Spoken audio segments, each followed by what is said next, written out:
That discussion of the money given to MPs to buy cars every 5 years comes up, and usually it comes up at a time when there's some need and there's a lot of anger and vitriol. But I prefer to look at the thing holistically and look at the genesis of all this, because if you look, for instance, I'll tell you this, that, okay, first of all, let's get into what it said. That money which was given to the MPs is budgeted for. All the entitlements to the 11th Parliament were passed by the 10th Parliament, and they were put in the budget, and the money is budgeted for. Now, that doesn't mean it's a fair distribution for members of Parliament to have that much money, but it is there, it was budgeted for. But here is the thing about the whole budgeting process. When it comes to Uganda, for instance, the money, because the House budget is about 700 billion Uganda shillings. So it comes to about, if you divide it, comes about 1,900 or 1.9 billion shillings every day. Every day, the money that is spent on the head of state is about 1.9 billion every day. So if I round it off, the amount of money that Museveni eats in a day can buy 10 cars for MPs. 10 cars for him for one day. So if Museveni just gave us 2 months of what he eats, it would sort out, all the MP car issues. So what I'm trying to tell you, then you go down, come from the president, look at the MP, and look at the amount of money that is being, extravagantly spent. Because if you compare the State House budget for Uganda with that of Kenya, Tanzania, and Rwanda, we are not even close. Kenya has a GDP which is 3 times bigger than ours, and yet they spend they spend less than half of what we spend on their president. Less than what we spend on our president, less than half of what we spend on our president. Yes, yet their GDP is 3 times bigger than Uganda's. So the extravagance comes from the top. As I've already said, fish rots from the top. Then it comes down to the MPs and whether it's necessary for them to be getting 200 million shillings in the time when the country is, piling up its foreign debt, and for cars and so on. But then they could argue, and they have done that then you go down to the ministries, government ministries and the departments and agencies, ministries, departments and agencies, MDAs. And you find that almost all the people there at the level of deputy commissioner, and so on, get almost the same amount of money to buy cars, and theirs don't even last 5 years. Some of them even last less than 5 years. Then they get an allowance of 2 million shillings every month in fuel. They get fuel cards that they can go and get fuel from some of the main, petrol station dealers, but they can't spend 2 million. Most of them are driving from home to, to office somewhere in Kampala, maybe once in a while going up country. And so for most of the time, they cannot spend all the 2 million in a month. So they either call relatives and come on, use my fuel card, go and fuel your car and so on. And then you go lower at all the amounts of money that we spend, which are completely unnecessary, totally unnecessary. And even when they are necessary, the figures are completely blown up. Now, when it comes to things that actually matter to the people, that's when there is a shortage of money. When it comes to things like vaccines, when it comes to things like giving out, food for the hungry, putting up some kind of social security measures to help people, especially in this time when they've been locked down. When anything comes to the masses, that's when Uganda is poor. But when it comes to the leaders and the people at the top, we are rich. We are richer than Sweden, richer than America. We are richer than all of you guys, wherever you are, at that level. But down, that's where all the poverty exists. And of course, as the subject says here, classism, it's all about that. I mean, these people, the people at the bottom part of this ladder are beasts of burden. They are pushed around, they pay taxes of everything they take, and they're involved in all manner of taxation. And especially, like I explained in Thursday when I was on the Uganda show, that you look at Uganda, it is 70% peasantry who do not contribute to income tax in the country. They have zero contribution towards income tax in the country because all their businesses have been disabled one way or another. Then outside of that, and they have been kept at that level of peasantry. And by the way, make no mistake, the regime does so much to keep those people at that stage because they are the ones who keep them in power. And now the reason it is so difficult, it has been difficult for people to foment a kind of revolution in Uganda that was in Sudan, is because those 70% of the people who are a huge chunk are almost disinterested. But through no fault of theirs, because when they endeavor to do something that will take them out of peasantry, they are sat on. The government makes sure it sits on them and keeps them there. Just stay there. And so they are very easy to appease. So they will go and give them a bar of soap and something like that, and then they will vote in a certain way. So they keep the government power. Now, this other about 29%, the rest of the middle class, what you would call the middle class, by the way of whom 1.8 million fell down below the poverty line again after the first lockdown. And I'm sure 1.8 million Ugandans fell down under the poverty line. Those are who had come out of it. And after the first lockdown, you should expect that number to go bigger, after the second lockdown. So now these ones are the beasts of burden. They are doing everything to squeeze taxes out of them and, push them to the bar. Now some of them are actually going back down into the peasant class to even increase the 70%. Now the reason it is so difficult for such a revolution, and I've had people like, different political, actors saying that the middle class, the middle class, let me tell you, this is how poverty is used to keep people humble, so to speak. The middle class are one disaster away from falling apart. I know there were, in the first lockdown, I know there were homes which are fully middle class, 2 cars, posh neighborhoods, children in nice schools and what, until the lockdown, until the children all came home and they were not at school, at boarding schools. I don't know. Can you get me now? Yes, you're clear. Until the children were long at boarding schools and then they are home, then they run out of food and they are starving. And these are real middle class, So the middle class in our country is one medical disaster away from a fundraising or a car wash fundraising to go and help them, because there is no proper insurance for medical insurance, there is no social security net, and so on. So they are on a very fragile place, and that has been ensured by this regime. Now, when somebody is not absolutely sure of where they stand, they tend naturally, 2 things happen. Either they are pushed to the wall and they go all the way and maybe get into some demonstration, but somehow it makes sure it balances it at that level, or they say, let me just hold on to what I have. That's why they have been very dormant in politics, and actually they almost get angry when somebody from that middle class goes and joins politics. Now, of course, at the top are the people who own the country, own all the resources and take everything. They don't even pay taxes and so on. So what I'm trying to show you is that when something comes and is supposed to help the 70%, we are distributing mosquito nets, we are distributing food, we are distributing, buying vaccines for people down there to get any form of medical care. That's when Uganda is the poorest of the poorest countries. But when it comes to spending on the top people, we are rich. We are absolutely rich. I mean, we lavish money on our leaders like no problem. So it is that class divide that, and it has been carefully orchestrated by this regime, very carefully orchestrated by this regime, because it is a regime survival mechanism. Keep the middle class on the edge. They are juggling balls here. You just have enough. Now, if you even have, I know a lady who was supposed to be real middle class until she had to go for an operation for fibroids, and it was not an easy operation. Just 15 million, and she crumbled, and she's supposed to be middle class. You understand? 15 million Uganda shillings. But suddenly there is fundraising, there is what, and all that.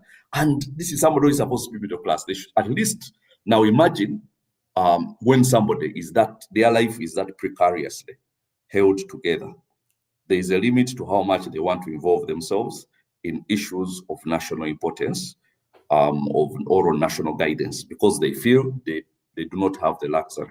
And he has carefully, very carefully, kept them at that level, so they are not too comfortable. Because, you know, governments are always changed by middle class. You know that. That's true. Revolutions start from middle class. So Museveni has managed the middle class to be almost, tipping over into peasantry. So they just have enough energy to keep themselves up in the Just middle Joseph, class. to chip in on the issue of the middle class, because when you see the strata system where governments try to keep the middle class inactive, basically it's because the middle class seems to be comfortable, a little bit comfortable with the status quo, and they feel that maybe another government that comes in might distract their status quo. Would you support the argument? No, that's not true. A lot of the middle class are not comfortable. Actually, most of them, let me tell you, a lot of the middle class have traveled outside of this country. They know at what rate other countries are developing. I'll give you examples. You just have to cross over to Tanzania. Tanzania, in 1996, when Museveni won his first election, our GDP was ahead. Where our GDP was bigger than that of Tanzania. By 1999, Tanzania had caught up with us. Superseded, yes. Today, Tanzania's GDP is twice ours. Okay, they have doubled us. Now, you just have to go to that country because I've been there previously. I mean, those years ago, and then you keep going there maybe every once in a while, and you see that there is real change in infrastructure, in the way everything is run, in the organization of the community, and basic things that perhaps you people in your countries are used to. Where simple things like having proper bus lanes where buses only pass. And things which show that this is an organized society, and they've come from the confusion that we have been in for 35 years, and they are moving away steadily into something desirable. So these middle class have been to these countries. They know that we are stagnant. They know it. They might pretend they don't, but they do actually. But the thing is, they can ill afford to get involved in politics. That's why you see, and one thing you also have to learn, to put into question, is there's something Mr. Museveni did about towards the end of the 90s.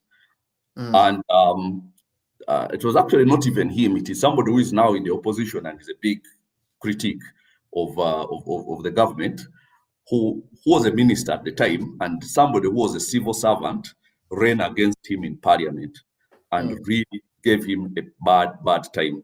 So then they came and passed the law that civil servants have to resign from parliament, from their jobs, permanent and pensionable, if they want to go and involve themselves in the lottery of elective politics.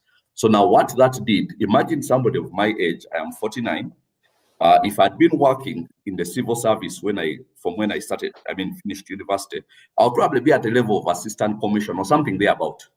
Now, with a permanent and pensionable job.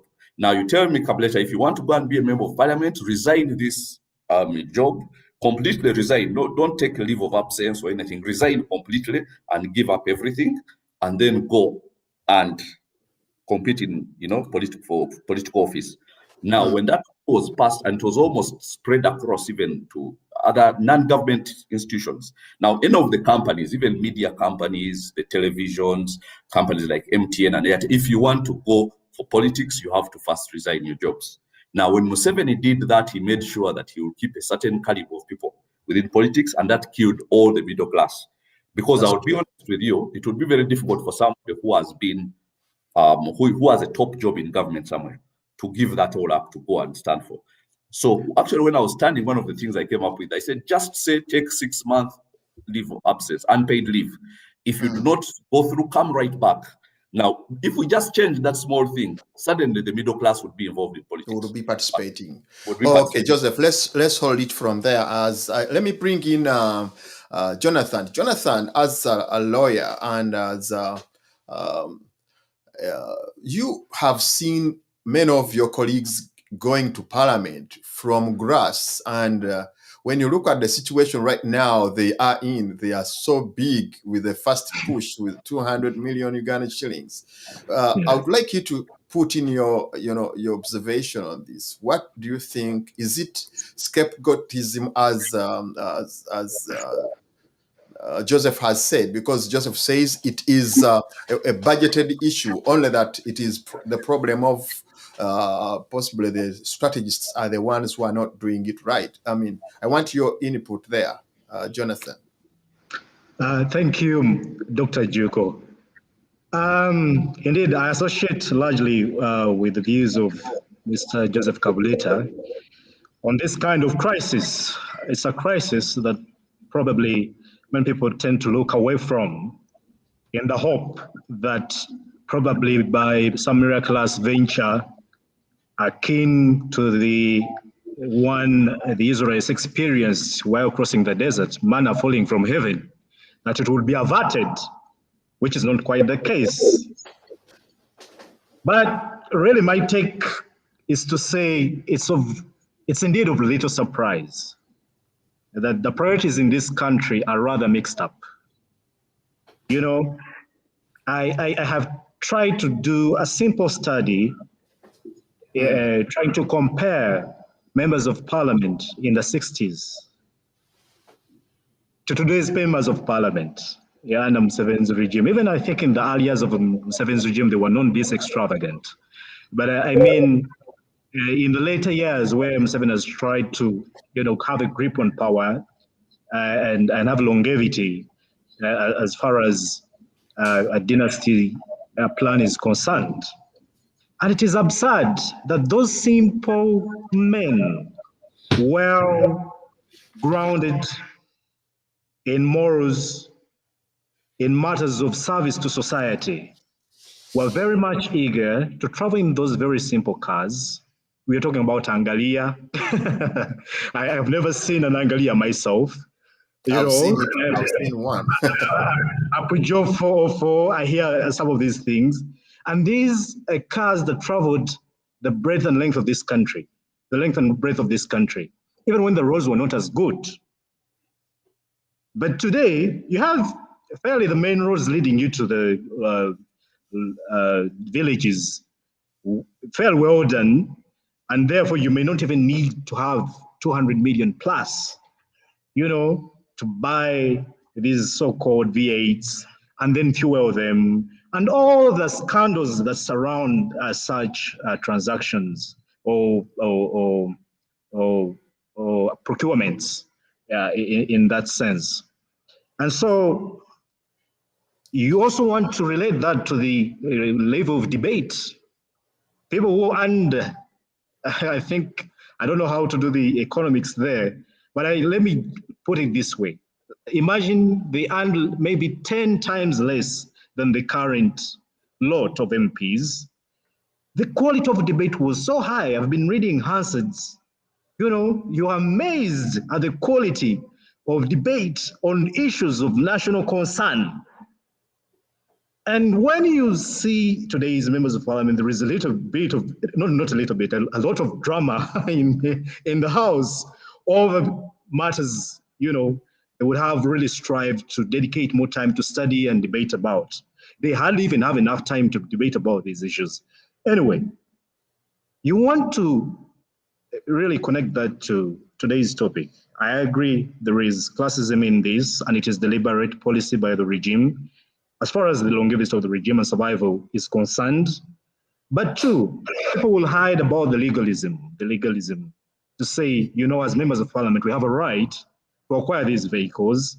We have a right to appropriate what suits us as per the constitution, and therefore you cannot, bring legal action against us. But what's yes? If I could chip in, Jonathan, if you look at legality versus morality, I think that's where it comes in, and that's what Joseph was talking about. Because there is that issue that the issue is legal, but what about that money, that lot of money that would be used to buy other stuff? Because at the end of the day, what is very important are the people at the ground. I agree. I totally agree. And that's the curtain where we hide behind. We present the legal view and want to hold on to that to justify our immoral insatiability. This is really anchored in greed. This is greed, utter greed. There is no better word to describe it. And this greed runs through even all the other subjects we're going to talk about. It is greed that people do not think beyond themselves. They don't want to serve the people that elected them to office, contrary to the promises that they made during the elections, contrary to what people expect of them. I mean, I have colleagues, indeed, as you say, who have gone to parliament, some much younger than me, maybe 6 or 7 years younger than me, others quite a little older than me, maybe 2, 3 years older than me. But their sole motivation has been this money. They've already done their calculations. I'm going to get this kind of loan from the bank, run for office. If I make it, then I'm really, this is how much I'm getting per month in terms of as salary as MP, all the other allowances, the per diem, and inclusive of the 200 million now for their facilitation. That's what the Constitution calls it. But it is mean, it is immoral, and I hope we can have a change of heart and look at the kind of crisis we are currently experiencing as a country. First of all, we have an imminent political crisis to deal with. We want to avert it, but we also have a health crisis that has ravaged the whole world. Why, at this moment, can't you have a little bit of shyness, let me call it that, to say, no, let me forego this kind of money for the benefit of the rest of Ugandans. We don't have medicine in hospitals. We don't have, we have how many beds? The other day, the Permanent Secretary for Ministry of Health, Atwino, was being asked. We have about less than 30,000 beds. We don't have oxygen rather, in hospitals. The medical professionals can't have lunch. We have to debate about their lunch, but here we are having MPs slaying in V8s, slaying. I'm really unamused about the whole idea, and I hope they can take this bitterness at heart and understand that many Ugandans are unhappy with this kind of selfishness, and they hope they can have a change of heart about it. I thank you. Thank you, Jonathan, Councillor Jonathan. Let me take it from, let's put it to Senior Gombia.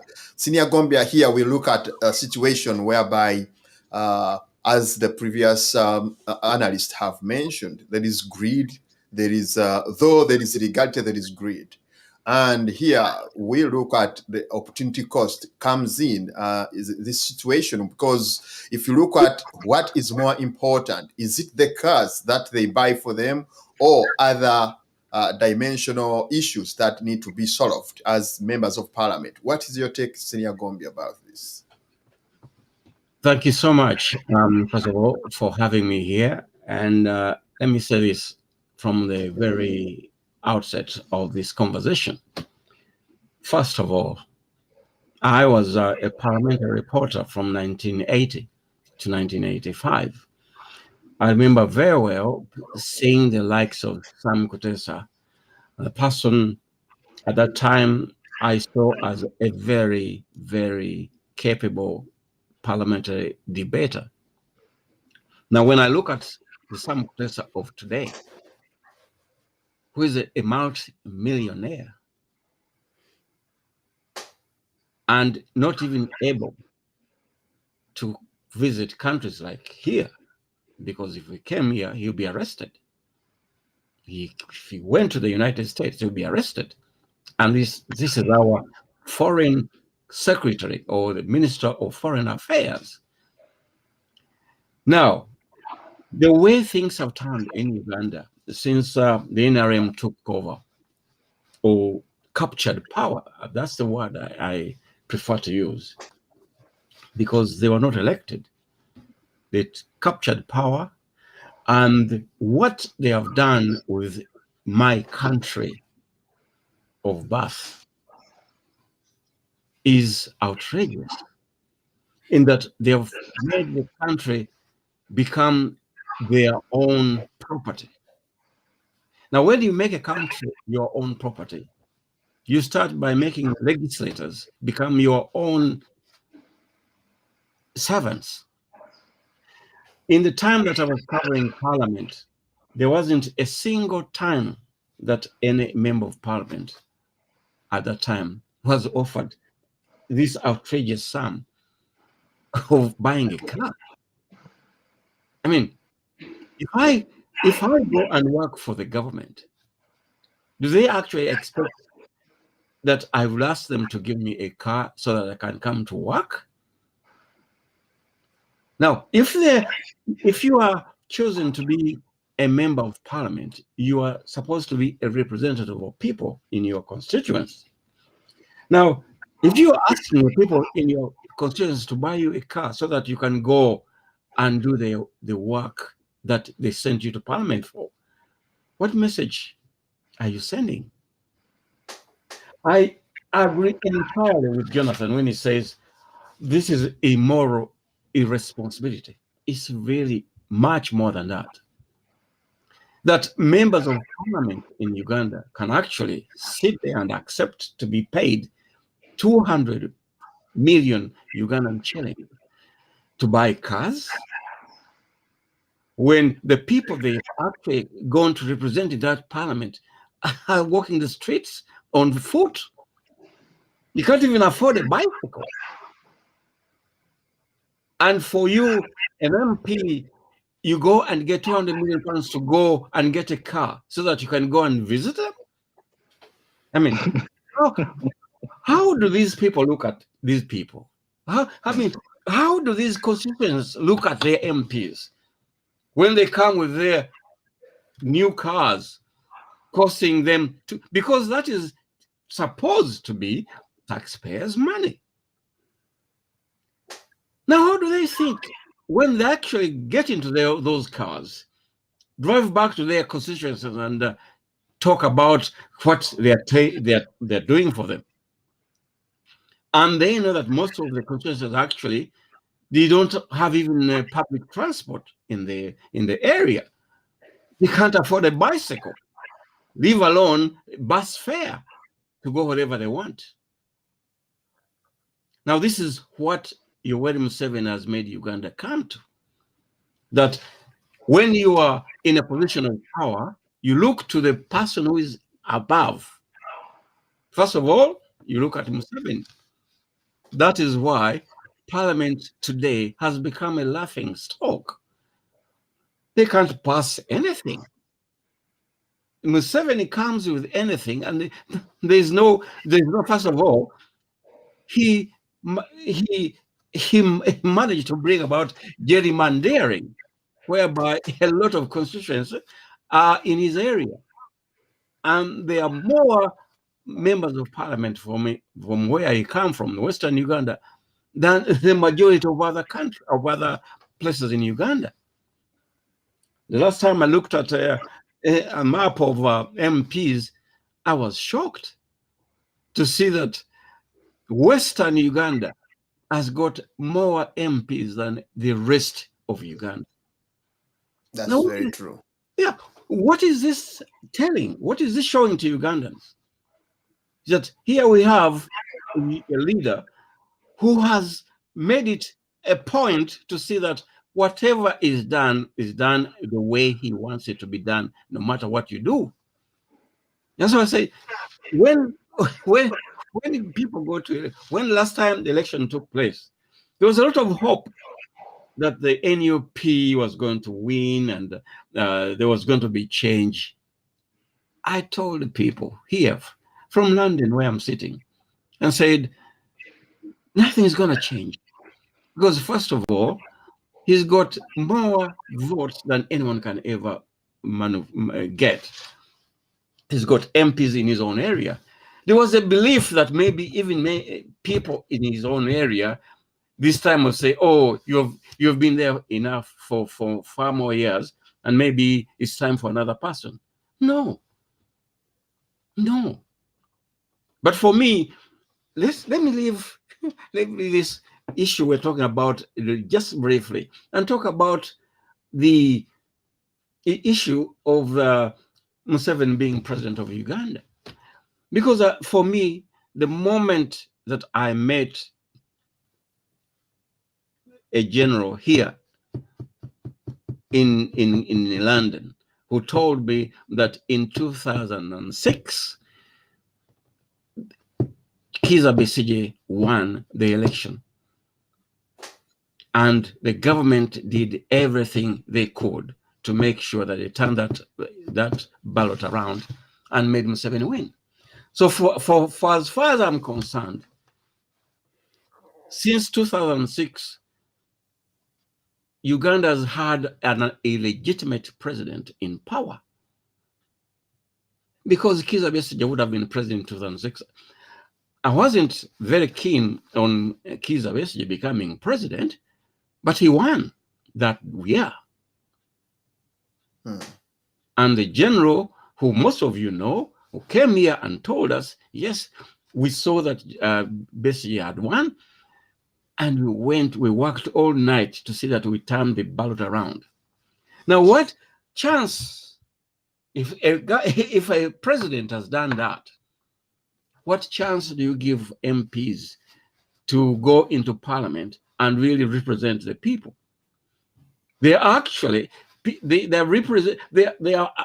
are chosen in power or as MPs to go and actually fulfill the work that Yoweri Museveni wants them to do.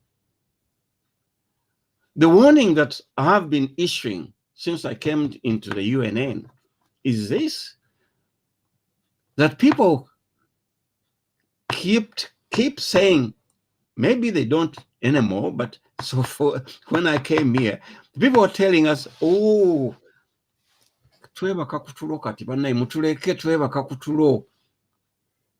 guys, I'm asking you, are still sleeping? Are you still sleeping? This is a guy who has captured the country to mold it into his own ways, to appoint people in places where he wants them to be. It's going to take a heavy toll on any leader who replaces Museveni to change things the way they are now. Because you look at any institute, Museveni has destroyed every democratic institute in that country.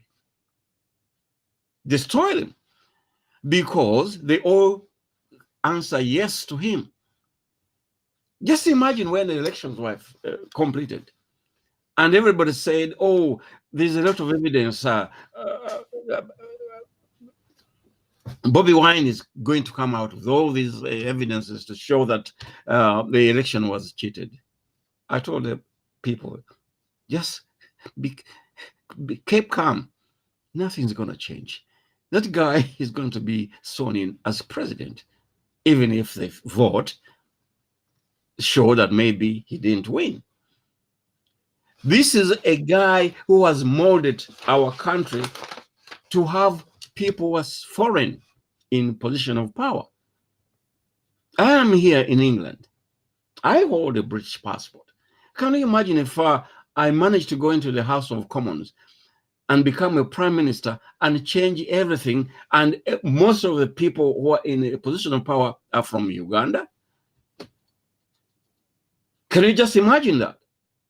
But that's what has happened in my country of birth, Uganda, whereby people who came to our country as refugees are now in positions of power where no other Ugandans can ever even manage to be.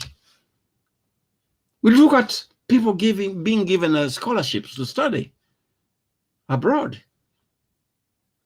I tried to register to study for a PhD at Harvard. I was told to pay $40,000 per lesson. Now we get examples of Ugandans who have been given scholarships by the Museveni regime to study at Harvard. They're taking 10 lessons of different subjects and paid by the taxpayer. And here I couldn't even afford one lesson at Harvard. You hear Ugandans being given scholarships to study at Oxford here. in England. And you wonder, what you look at the people who have been given those scholarships to study at Oxford and Harvard, most of them are coming from one part of Uganda or from a neighboring country. In this time, Rwanda. You can imagine the kind of situation that Uganda is now being put into by this regime, whereby most people who welcomed, I remember growing up at my father's place. I was born near Bugema University now, Rucham. That is in Ruwero district. In Ruwero district. I'm a Ruwero district boy. And we used to have people, Abakpakasi from Burundi and Rwanda. And those backpackers today are our masters. I remember very well when we had those backpackers, we could barely drink or use the same cup they drank from. If my mom saw me drinking tea from a cup that had been used by that Pakas from Rwanda or Burundi, I would get a caning. We couldn't even eat from the same plates. These people came to Uganda and we welcomed them and we gave them jobs. Now they are our masters. And guess who is taking most of the land in Uganda, especially in my country, Buganda? We don't have money. Somebody comes to you in Buganda with sacks and sacks of money, and you have failed to take your children to school. You can't afford even to buy food or to have a decent living. You have 3 acres. This people can give you an unbelievable amount for your acres, and you just sell. Where are they getting the money? When in Ugandan history have we ever seen a president going out with sacks and sacks of money, dishing it out to the people, the public? Yes, Senior, I think we pick it from there as we try to, let me bring in Desire in that regard. Desire, you have heard Senior Gombia looking at the issue of the members of parliament, and he's saying that it is actually a replica of the whole rotten system and structures of the government. And actually, when you look at this, it is... when you look at this, you would compare it with those that studied the European history about what happened in the French Revolution. And I think it was Joseph who said that these people were driving those Porsche cars going deep in the village, and the people that are being represented are the people that are walking on foot and actually not even having something to eat. How would you relate this to the historical events that are really have happened in other countries, and you see this country is really in that still the same mess? So in regards to this question, I'm going to talk about that the class struggle has always existed historically. If we're to look at history, even within Africa as a continent, before colonization came on our shores, we have kingdoms like the Egyptian dynasty, the Kushite dynasty, what was happening in West Africa, what was happening with the Zulu nation. You still had societies turning into a feudalistic system that allowed for classes to exist. So now looking at the African continent now, I'm not going to look at what has happened in other countries very much, because what happened with the French Revolution, and it was spiked also by the class struggle that was happening there, whereby the peasants were looking at the aristocrats, which that was a feudal system, and they fought. But yet again, before I look at the French Revolution, I have to look at Haiti and how Haiti freed itself from the colonizer, because they had taken Haitian land, taken ownership of Haitian people, used them as enslaved people on the land. So in terms of, if we look at history, we have to look back to the first coming of Western imperialists to the African continent, and it still dictates how we live today and how we move today. So as I wrap up on this issue of how is all this relevant to our present day to day, is that all these events, especially between African people and the Western world, have managed to create a mediocrity in leadership. Our leaders are expected to be mediocres. They're not willing to change from that aspect. They're comfortable within that aspect. And then we just end up having they're a small group of us. They don't even make up half the population in terms of ratio. How many leaders do we have to actually the existing population of Uganda? They're always a small group of people. They're selfish. They're money-minded. And then they're reactionary.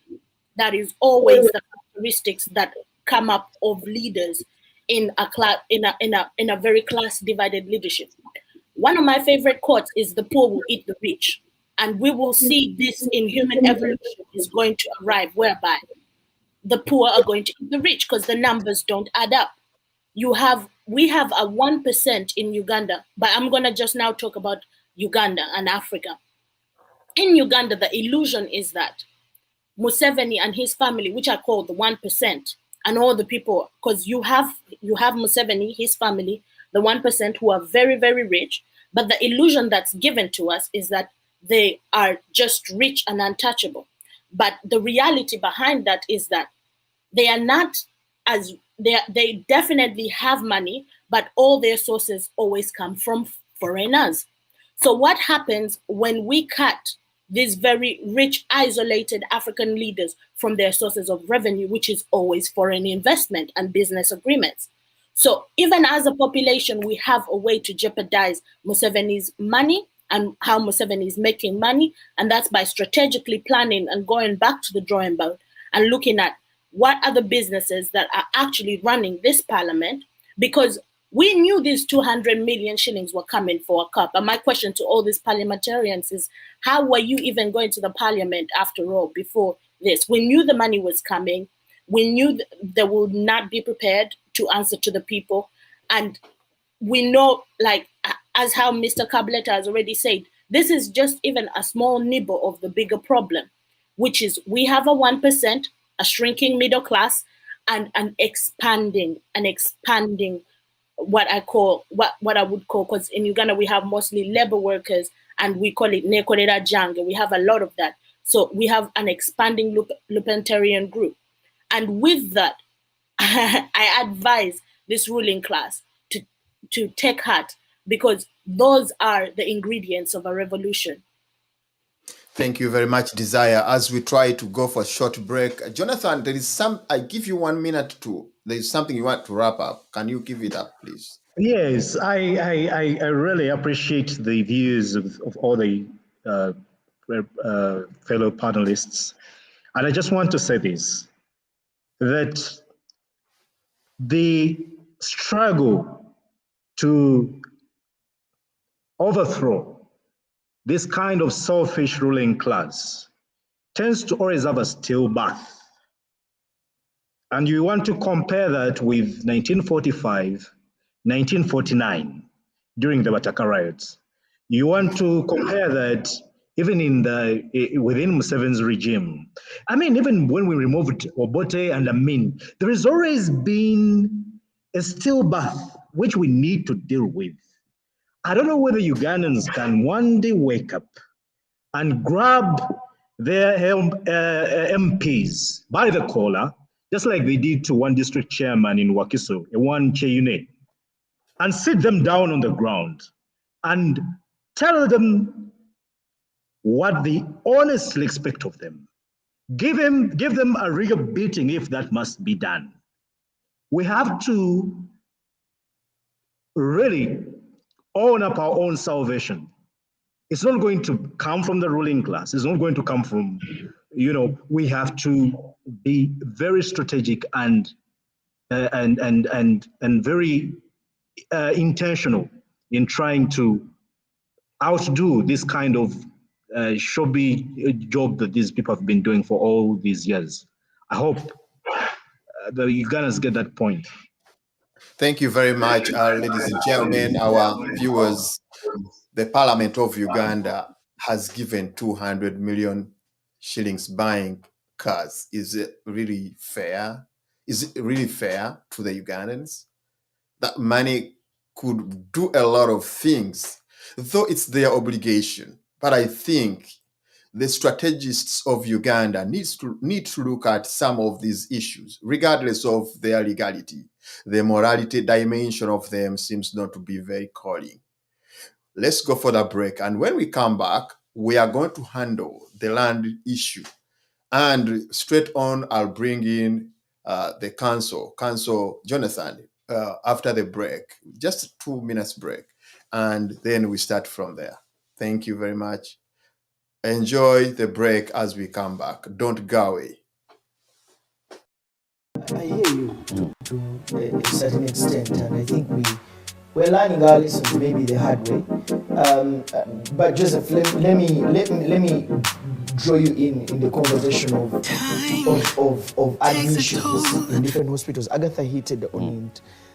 The problem is there are so many hospitals currently where you have to deposit at least 15 million upon admission. Some hospitals charge 5 million shillings a day. Someone tweeted and tagged me and said that their patient died, but they have refused to give them the body because they have not been able to pay the 25 million that the hospitals are demanding. The situation is really dire. In public hospitals, most of them are full, and other people are complaining that it's for sale. You have to pay some little money to get you onto the beds. It's a crazy situation. Do you think government needs to come in and manage the hospitals? Government have been the biggest beneficiaries of the COVID. These people are just catching up with the whole beneficiary thing. There is not going to be any serious solution from government.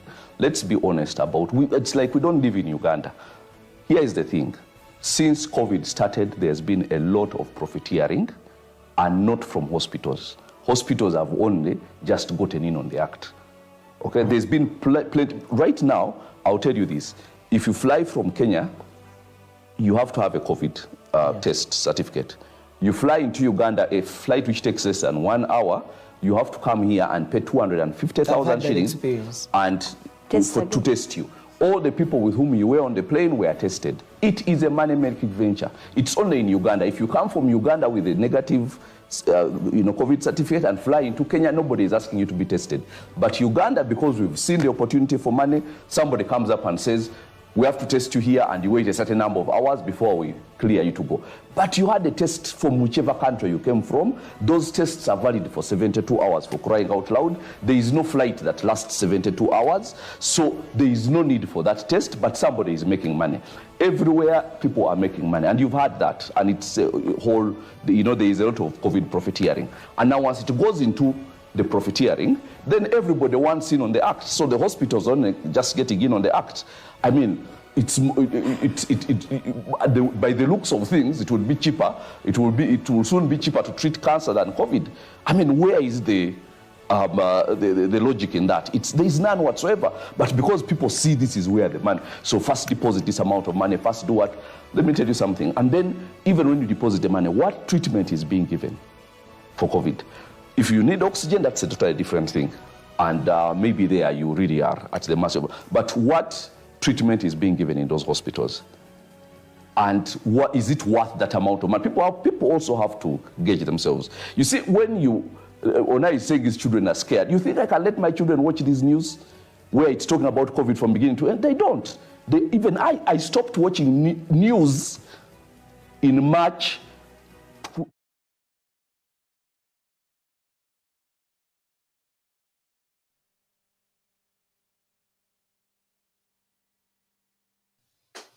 Welcome back from the short break as we try to digest some of the important issues that are prevailing in Uganda.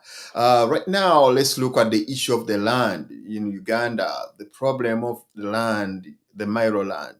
It seems like it is still a thorn in the NRM government's foot. It's very itchy, and they feel like they need to pull it out. The president vowed to fight Mairo land, and that's why possibly he appointed a Buganda son, Honorable Mayanja, to be the land minister. Yes, I would like Councillor Jonathan to dig deeply, within 4 minutes, to dig deeply into the issue of land. Why do you think the government seems to be very interested in the Mairo land and trying, to see that it is totally erased from the system? Thank you, Dr. Juko. Let me give you a little background to this question. The land question, probably one of the oldest and most vexing questions Uganda has had, not just before, not just after independence, but even before independence. So, first of all, land is where, this land is where we were born, the country of our birth, as indeed Senior Gombe has been saying. This is the country, the land where we've been educated, raised and educated. This is the land where we're working, we are tilling this land. We are putting up every investment on this land for our own survival and for those who long come after us. This is the same land where we have our cultural heritage installed in most places. And that defines who we are, our identity. It is the same land where if we died, we will be interred or buried. But if Bible believers, they should know that this is the same land indeed where we were created from. It is important that we take care of it because we derive great benefit from it as well. This same land even appears in the stanzas of our national anthem. This same land, we have vowed to keep it for those who will long come after us. And so the current squabbles about the land, to me, point to really one thing indeed, like I've said before. There is greed, and I think Mr. Museveni is reading the book written by the colonialists. As far as making people squatters on their own land is concerned, he's not doing anything different, really, in terms of how, you know, the interests of those who are supposed to be driving livelihoodness from this land is concerned. So in 1900, this is where Milo land stems from. The 1900 agreement made between the British Crown as well as the chiefs of Buganda, who took advantage of the young king then, Daudi Chua, to conclude this kind of agreements. Even though they were sagacious in trying to negotiate a better deal, there was also a little bit of greed. So there are complications about that, but that's not the major point I'd love to make. And indeed, the presence or absence of Milo tenure land system is not the problem. It is the greed. Greed on an individual level, first of all, of the president. Greed to control resources, whether they are public or private or both, and indeed greed for power.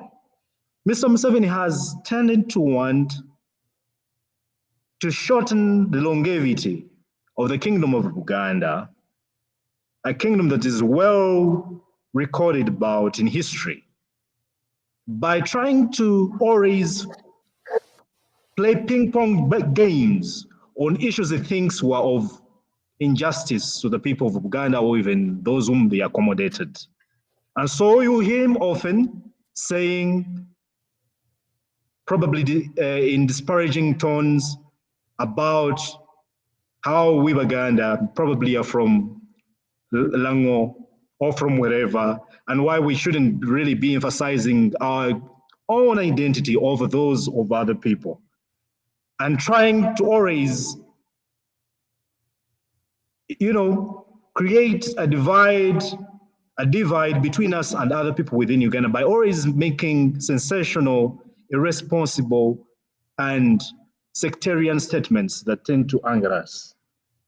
In as much as the land in 1900 was divided largely between a class of chiefs against the peasantry, it should be noted these chiefs negotiated a reserve of land of about 9,000 square miles to be owned by these peasant class, which had not obtained an interest in the 1900 agreement allocations.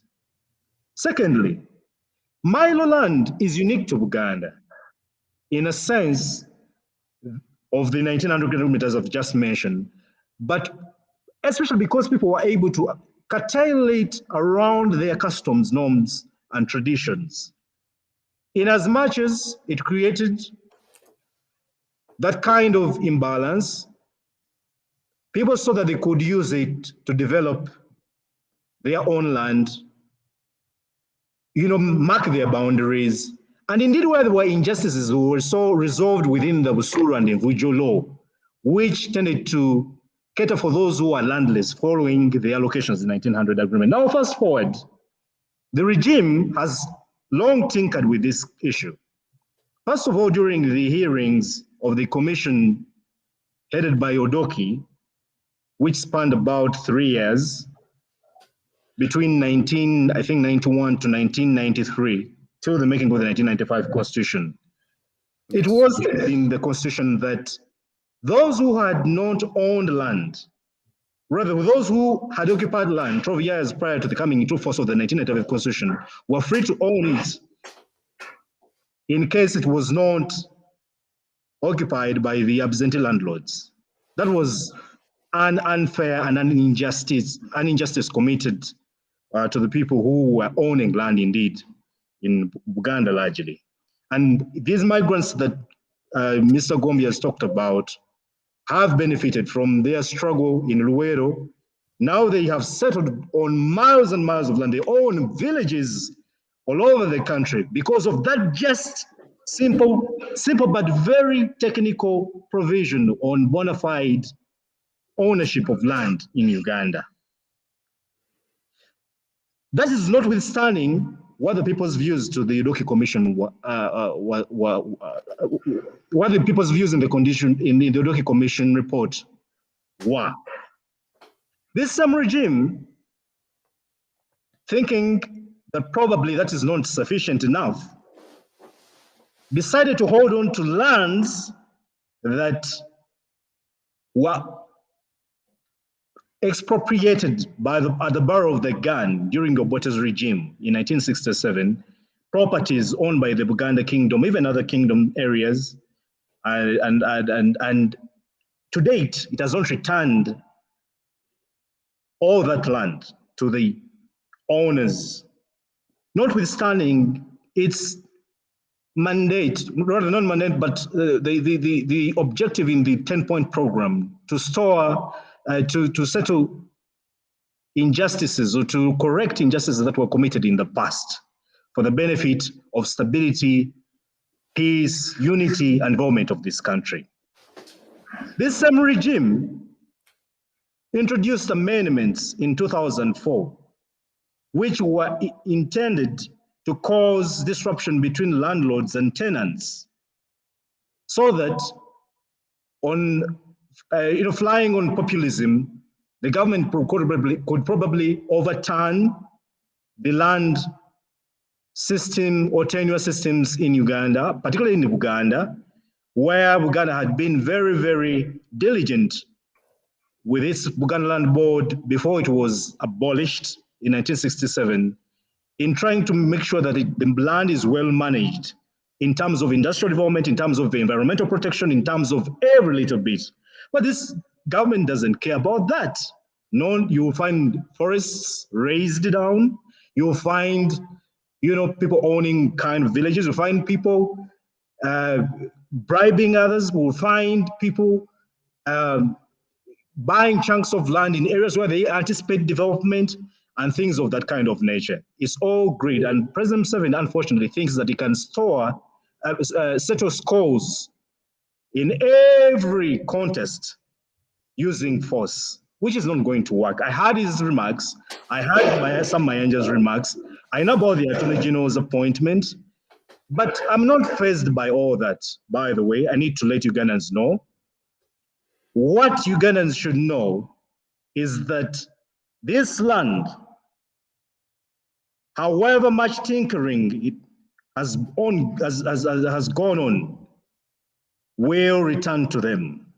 And those who have adversely acquired it will one day regret that kind of thing they have done. And this is especially because it is informed by their greed for everything. It's not only land, but even in the minerals contained in that land. And I'm sure you've heard the president mention in personal terms how he owns those minerals, the oil, the gold in Mubende, the oil in Bunyoro, all the other minerals you could mention, maybe the iron ore, I mean, there are lots and lots of them. It should be remembered that the people of Uganda have indeed shared their views about land to the Udoki Commission, to the Sempewa Commission in the 90s and 2003 respectively. And in the first place, this should not be the concern of the central government. And that's why we are advocating for a federal system of government. This land question, because it is unique to every region within Uganda, should be settled by the governments there. They know the cultural rights that entail it. In Uganda here, we have Sabataka, we have Abataka, we have Obutaka, Abataka and C. We understand how to deal with all these matters better than the central government. It cannot legislate about it. Thank you, Council. I know, Council, you have a lot about land, and actually, let's speak it from there. Thank you very much for your contribution, and you have given a very good background of the land issue. Let me bring in Senior Gombia in this regard. Senior Gombia, when you look at all this and the explanation that has been given by Council Jonathan, it seems like it's something beyond the land. There is that anger that has accumulated on the president's mind regarding the Buganda factor or the Buganda question. And this seems to be now resurfacing through the land issue, and he's vowing to destruct or to destroy Buganda Miro system, which he thinks, or he says, seems to be very unfair to Ugandans and those that want to use the land in Uganda. And it seems to be very much particular to Buganda, because the issue of land and the land tenure system in Uganda seems to be quite different, as Jonathan has mentioned. Would you please give a highlight over that?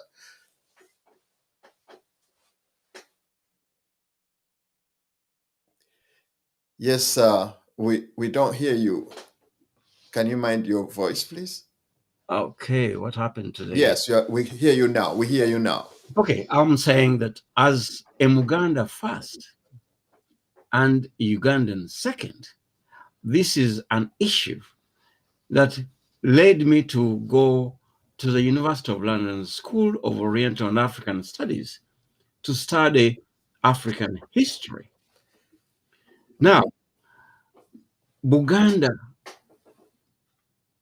for as long as he has lived, has always fought to uphold its need to have land, to have people have their own land. When I told people here that I have a cemetery where I will be buried at my home in Lucham, in Luero district, people here are not buried at private cemeteries. I think most of Western world, they are buried at public cemeteries. In Buganda, we have where we bury our people on our land. I know where my grandfather was buried. I know where my great-great-grandfather was buried. My mother is buried the same place. My brothers, I've lost 5 brothers since I left Uganda. I've lost 4 sisters since I left Uganda. They're all buried on our cemetery. And we have held that cemetery for as long as I can remember, because I am on the land that my father was the heir to my grandfather. I am the heir to my father. So it goes on. Buganda fought terrible wars, especially with Bunyoro. about land. Bunyoro was our biggest enemy. We fought wars with the Basoga. We always beat the Basoga. We nearly beat the Banyoros, but they sometimes beat us. Our country, Buganda, is based on land ownership. And anybody who sets out to destroy that privilege that our ancestors gave us, that land is owned. Everyone has land in Buganda. Literally everyone. I don't know of anyone who hasn't said, oh, this is where they will bury me. In Buganda, it's not the case. We don't, in Buganda, don't bury people in cemeteries, public cemeteries. We all have our own cemeteries. That's how important land ownership is. But the wars we fought, even the Banyankole, the Batoro, Buganda was always victorious.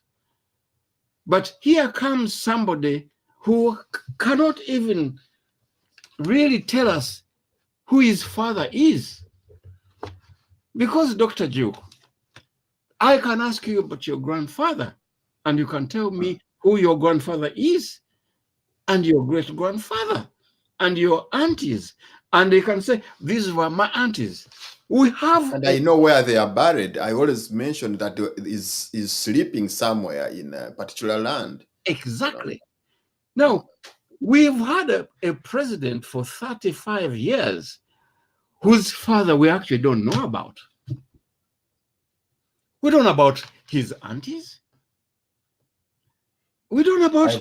I've read Senior Gombe, I've read news today that President Museveni's auntie has died at 96. When did we first ever hear about, is this the first time for 35 years we hear that Museveni has got even an auntie? Is it that, I mean, when you come into power, you let everybody know, you tell everybody about your family. Why has the family of Yoweri Museveni been kept so secret that even today I'm surprised you say he's even got an aunt? This is where the problem is that somebody has come into power to destroy the norm of the country that we knew. I am sure even the Acholis, I've never seen a Muganda going to Acholi to try and own landship there. I've never seen a Mcholi coming to Buganda to try and own land. This is how Uganda was made up. When the British came to Uganda, or Buganda as such, they were surprised. First of all, when they came to Buganda, they were surprised to see that our people were dressed. They were not walking naked. And I said, hang on a minute. Your people, you are dressed. We are dressed in Ruvugo. Most people were dressed in Ruvugo. Then they found a system that was similar to the system here in Westminster, where I am now. We had judges. We had heads of prisons. We had heads of police. That shocked the British people. And for as long as Buganda stood, we have stood to fight for our land. Our land is our identity. And that is what is annoying me personally, and I think for most of the Buganda, that our identity is now somebody's trying to take that identity away from us. We as Buganda, we are land owners. That's what we have been for as far as this history says. We've always been landowners. Now, because we don't have money, somebody comes to you and you have to sell because you go to take your children to school. You go to feed your family and you sell out. And who are you selling to? You're selling to somebody who's from Rwanda. I'm not speaking, against the Rwandese people. I have lots of friends from Rwanda, lots of them. I'm not speaking against the Banyankole. I have lots of Banyankole. I know so many Banyankoles who are fed up with the person who is in power today, who claims to come from their country. You remember that when Yoweri Museveni was trying to start a war against Milton Obote, his master, he did not get a chance to start the war in Ankole. They said, they told him, we cannot host you. Where did he go? He went to Buganda, especially in my area, in Luero. I'm a Luero resident. He came to us and we welcomed him. And now, people are angry at us because we, the people of Luero, welcomed him, gave him every assistance he needed to get into power. And now he's taking away our land, questioning our names, questioning our kabaka, questioning everything. Come on. This is Buganda. And every Muganda, whatever we are, will fight to uphold the belief that we are landowners and that is who we are.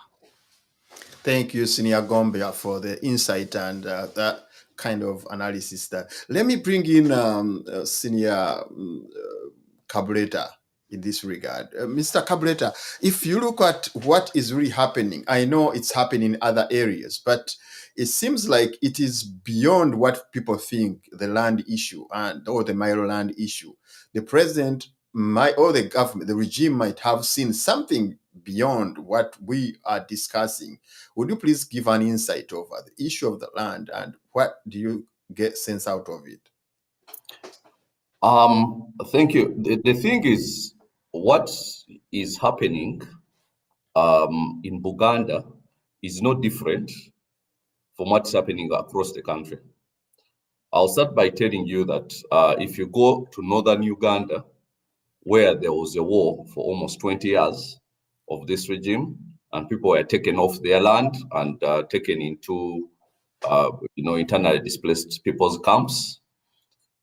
When the war ended, people went back and the land had been taken, So you're forced away from the land because of war, and you go into, some kind of, very congested surroundings where you're living in huts and everything, and because that's where you're provided for protection by the Uganda People's Defense, army.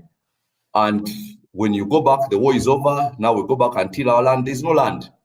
And the thing is, for the most part in northern Uganda, they had communal land systems, communal land.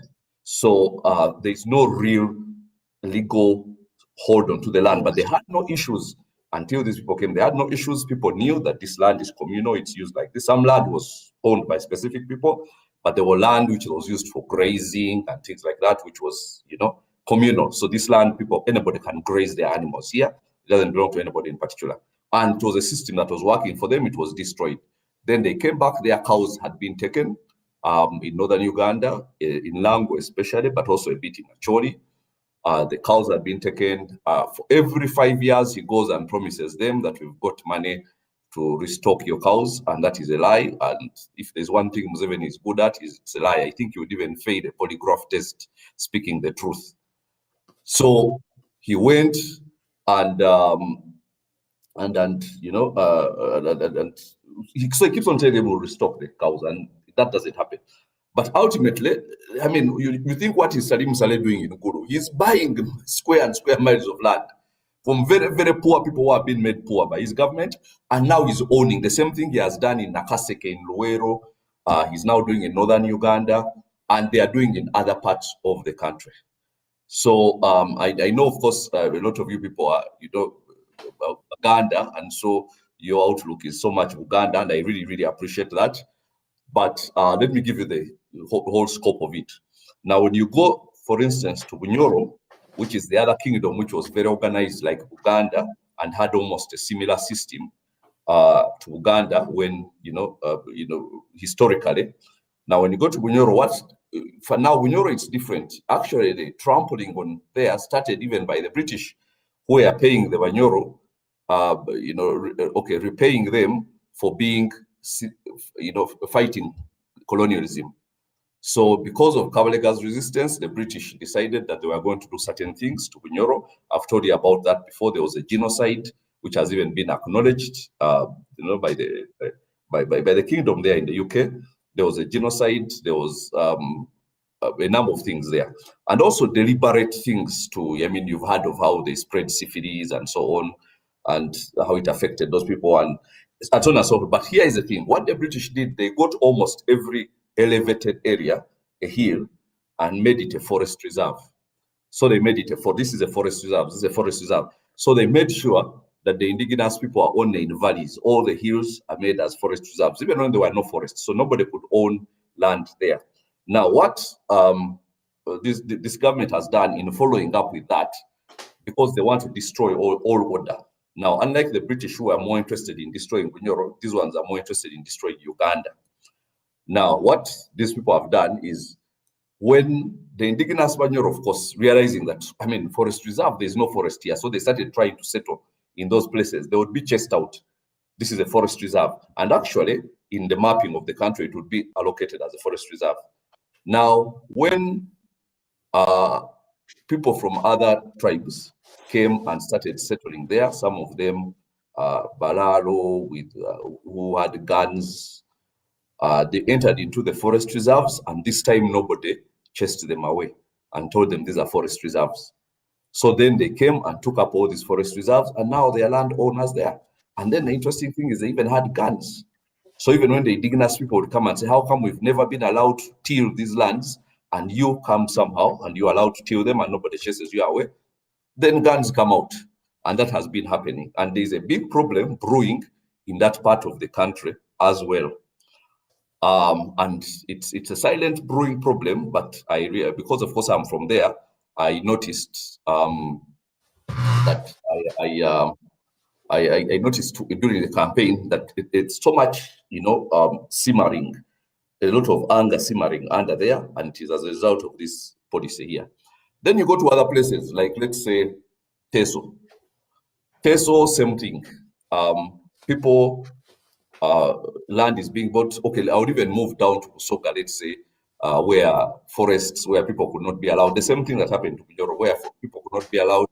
Now the people selected by the regime come and own those forest reserves and things like that. So in reality, it is a whole national plot to get people off land, so to speak, because land is the cardinal resource. And as Mr. Ngumbia said, land is a part of a people's identity. This is where, because you cannot have a true identity without a geographical location. So you need a geographical location. This is where we are. If you want, I belong to this tribe, I belong to this nationality. This is where we exist, okay, as a people. So that is, and it's not just that is trying to destroy. When I was speaking on Thursday on the program, I was talking about destroying people's the uniqueness of their identity. Now, where I totally disagree with Mr. Gombia is maybe because Uganda has changed a lot since we were last here. There are so many Baganda who are owning land in Acholi, and there are so many Acholi who are owning land in Uganda, and it is their right as long as it is part of Uganda. However, when there is a systematic attempt by the regime to come and take away a system like the Maryland system that has worked for them for quite a bit, then you know that there is something seriously wrong in that place, because Baganda have been very welcoming to other tribes, by the way, more than any other tribe. They have been extremely welcoming. People have come from different tribes and settled in Buganda and, made a living there. But where the Baganda are beginning to have a problem is when these people now are almost seeming to take on an ownership, general ownership, apart from ownership of their local space, which they bought, and so on. And then when they are being pushed, and then when they seem to belong to one side, and then they are being pushed by foreign forces and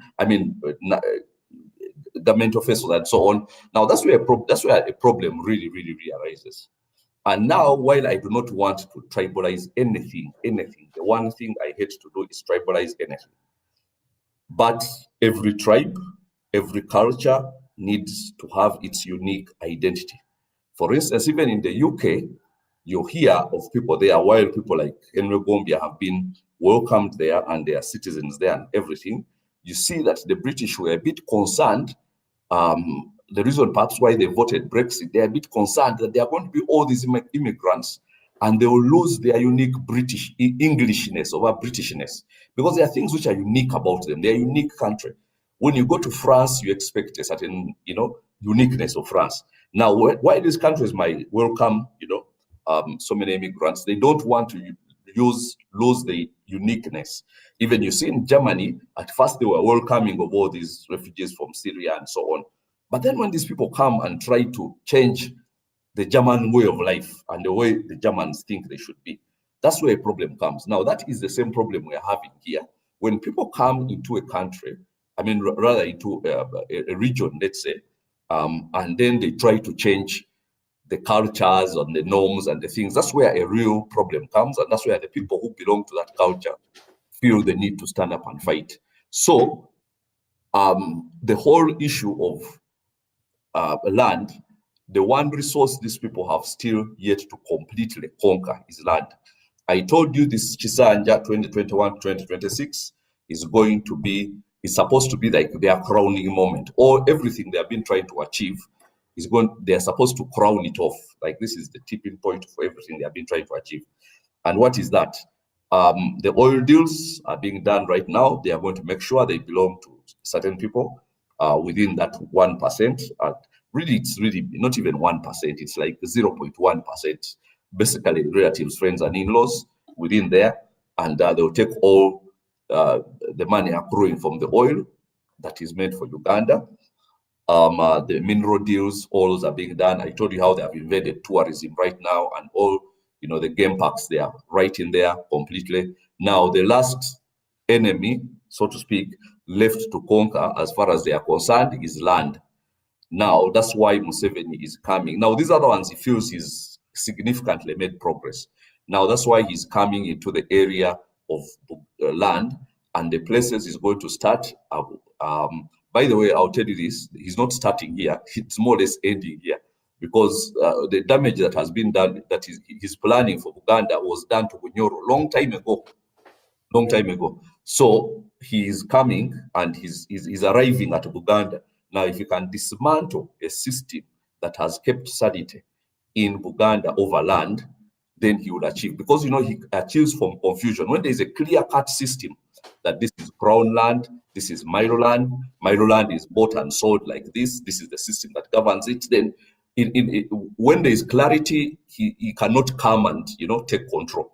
So what he does is he comes up with laws which bring confusion, and then in the confusion is where he comes and takes complete control over everything. And then now suddenly people are running to him, Mr. President, help us here. That has been his tactic all along. When he finds order and he wants to take control over it, he will dismantle that order, and then eventually all those people will be running to him. And then in the process, he takes control of whatever resource those people were actually fighting over. So when they go to him helping, that he will adjudicate between them and say, now this one belongs to this one, the other belongs to the other. No, eventually it ends up belonging to him. So now that's what is here. And by the way, I'll let me end by saying this. Okay. It's been an ongoing process. You see, the land laws, they have been making land laws, because they started making land laws way after the 1995 Constitution, when there was no outcry for an extra law on that area. And laws, especially those that come about like that, usually arise out of an outcry. Okay, let's say there's a lot of gun violence. Let's say in America, and what people are being shot and what, then there's an outcry. Then they enact a law on who should buy guns and so on. So usually laws would come from outcries, but there was no outcry at the time. And then he went and created a law which actually caused the outcry. Now it's supposed to be the other way. Outcry brings the law. Now for him, he used the law to cause an outcry, because the law actually came and was vague and created confusion. And now confusion is his playing field. So now, as soon as the confusion came into question, then suddenly people are running to him. We need this, Bibanja owners, what, and blah, blah, blah. And then now it's been progressing since. I remember there was a gentleman called Mulindwa Mwonge about the 1999. He was educating on CBS. He was educating Buganda about the new land law, because there were so many things which had been put in there which were subtle, and these people would not have known them. You know, the kind of things which you wake up in the morning and your hands have been tied and you did not even know when they were tied. So now this man came and was really educating people, and actually now there was an outcry. People were saying, so this is what the law is all about. And, they wanted this to pass, from under our feet without us not knowing about it. Now, what he did is went and got Mulindwa Mwonge, of course, and, compromised him and, gave him all this VTV and so on. And then Mulindwa Mwonge ceased to be the voice of the people in regard to land. So what I'm trying to say is this is a program. It has been happening from about 1995, 1996. As soon as he won that election, very heavy support from the central region. Now he comes and he starts doing. Now, after the 2021 election, when now the Buganda said no, and they really, really voted en masse against him. Even the figures that are being shown are not true. They voted largely against him. His loss in Buganda was even big, of course, than has been presented by Bakam and his fake figures. So when he saw that was the case, that created the anger. Exactly. Now, there are two ways he could have dealt with Buganda after that loss, after that resounding electoral loss. One of them would have been appeasement. But that's what I think the older he has gotten, the more bullish he's become. Now he's chosen not to go down the way of appeasement. He's chosen to go down the way of crush you. Since you don't support me, I'm going to come and crush you. And now the way to crush the Buganda that is left really, because they have been crushed in so many ways. The way that is left right now is to take the land away. And the other immediately after the election, he actually stated something which I found very interesting to come from somebody like him. He said that he's the one who said this, not myself. He said that, all this Buganda is full of Banyarwanda. And I said, that was a very fragile statement. And knowing him, he doesn't just say things. He says things which are calculated. And he was trying to push something, Buganda, don't think that you're so strong as a tribe. You've actually been infiltrated. You know the way police surround a criminal and then they start speaking on the microphone. You've been surrounded. You have nowhere to run. The idea is come out, surrender. So he's telling the Buganda, you've been, Baba Yingiride, they are right in the middle of you. That was the message. Then afterwards, he's coming for the Mairoland. By the way, it is now, it's gloves off. Museveni versus, it's totally gloves off. I'm telling you, Museveni versus Buganda, gloves off. Actually, not even versus Buganda, versus Uganda in regard to this land thing. Gloves off. He's no longer pretending. He's coming for it, and he feels he has the entitlement to it. So it's going to be bloody. Thank you, Jonathan. Thank you very much, Joseph, for the sounding analysis that you've given us. As we try to wind up, let me bring Desire to wrap up this issue, because it seems to be time bad and we have another issue to discuss. Desire, would you, Joseph has said that the president is now gloves off to Buganda, particularly when it comes to land. The anger that is expressed in the issue of land, actually he even appointed a Muganda or son of Buganda to be the state minister in charge of land. What do you take from this kind of approach with the president trying, to show openly that he's, whether you like it or not, he's going to get the Mairoland off from Buganda system? Can you please give your highlight? So when we talk about, I'm sorry, but I'm also going to mostly talk about Buganda. It's when, first of all, we have to reflect on some things that are very important. How long has Buganda or Bunyoro or Ankole existed? All those kingdoms were already countries and nations and have thousands of years of history to back them up. How long has Uganda existed as a country? Uganda has only existed for 100, I think, if I do my math right, because that was 1900 Buganda agreement led to Uganda. and now we are in 2021. So that means that Uganda has existed for a total of 120 years. And that's being put against the history of 1,000 years. How long has Uganda as an independent nation existed? That also boils down to, we celebrated our Jubilee not so long ago. We're looking at about 50 years going into 60 years. How long has Museveni been president for those 50 years going into 60? 35 years.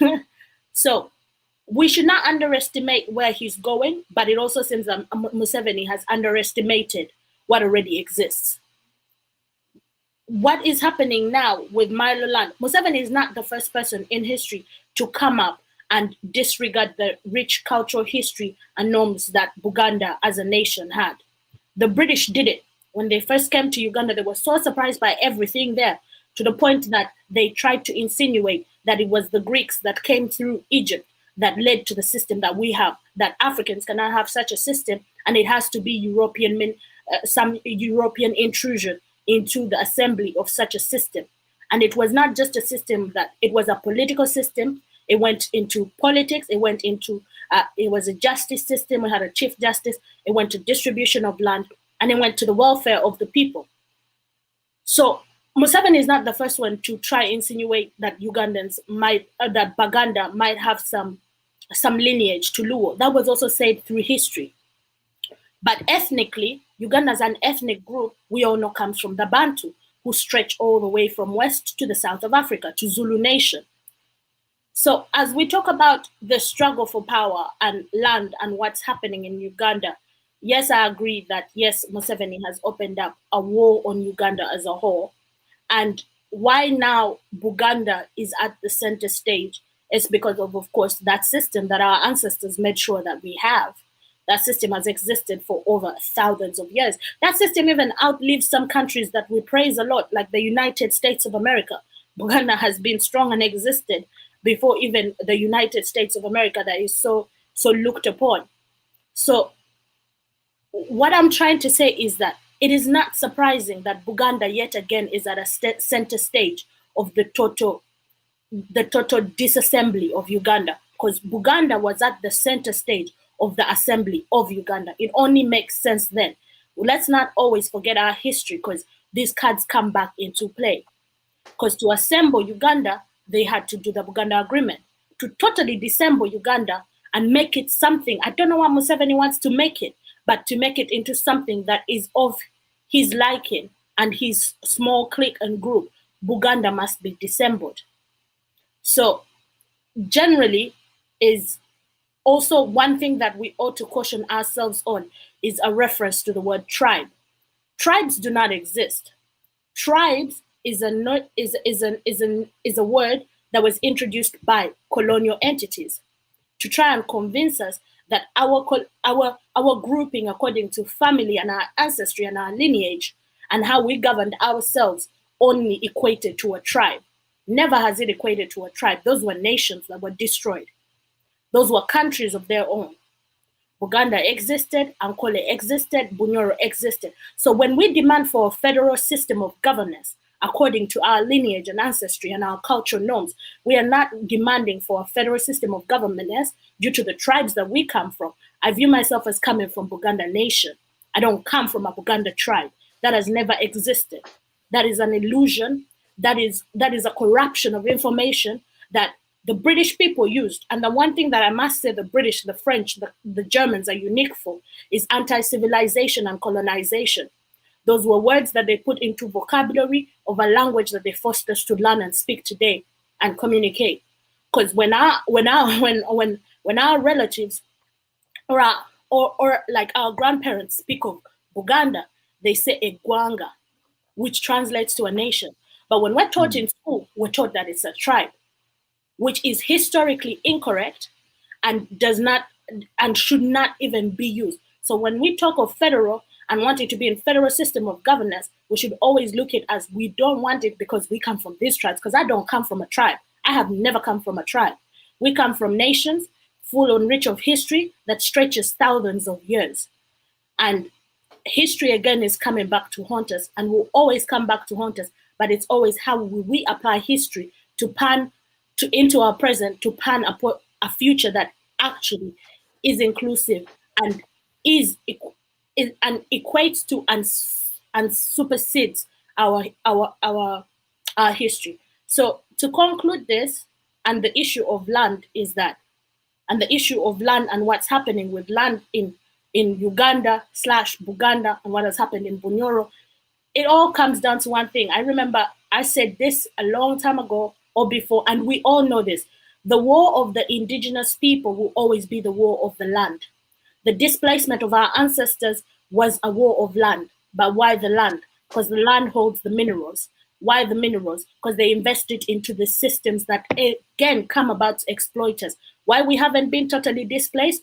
Because we offer labor on that land. That's the only reason we haven't been totally displaced. But in places whereby you're not offering labor, like in Canada, like, for example, I'll use examples like Canada and the United States, the indigenous people are then sent into reserves because they're not going to offer labor to that land. And then the land is exploited by foreigners on that land.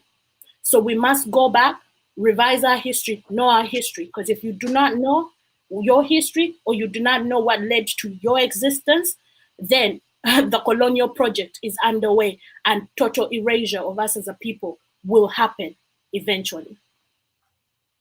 Thank you very much, Desire. Thank you very much. Ladies and gentlemen, the land issue is very, very pertinent because land represents identity. Identity in terms of recreation, identity in terms of knowledge, identity in terms of belonging, and all that. Therefore, people have to, respect the land issue because it should be handled in the best way. As we know, it might bring out another catastrophe in Uganda. As we try to, I have one topic which I'll give each one just 2 minutes to make comment as we go into the callers because we are time bad. Before we go there, Doctor, can I say something?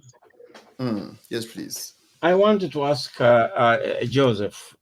He's talked about Buganda buying land in Acholi.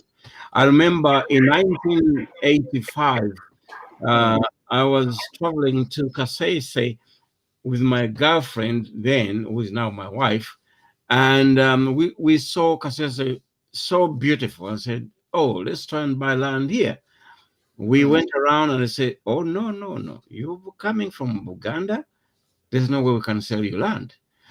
And now have things changed to the better that we can buy land in Western Uganda and actually, because I cannot understand why a Muganda could actually go to Acholi to buy land.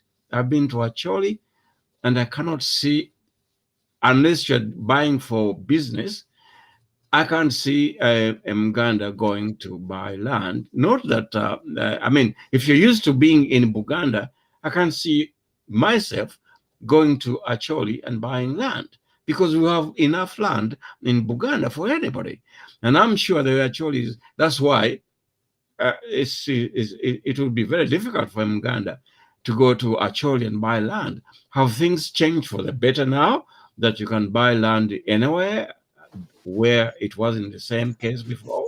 Yes, Joseph, you can. Would you answer Henry within very briefly? Within 2 minutes? Yes, Mr. Henry Gombia, I know Buganda who have plenty of farmland in Acholi, and there are things that grow very well there and are very easy to grow there, like rice. I know Buganda who have rice farms in Acholi, in Amuru, in places like that, and they're actually employing Acholi people on their farms. So yes, it's a bit different.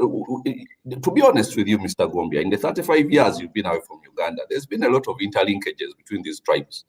Because so many Baganda have married people from the west, from where, even people from the north have married before. So there is a fusion of all these things.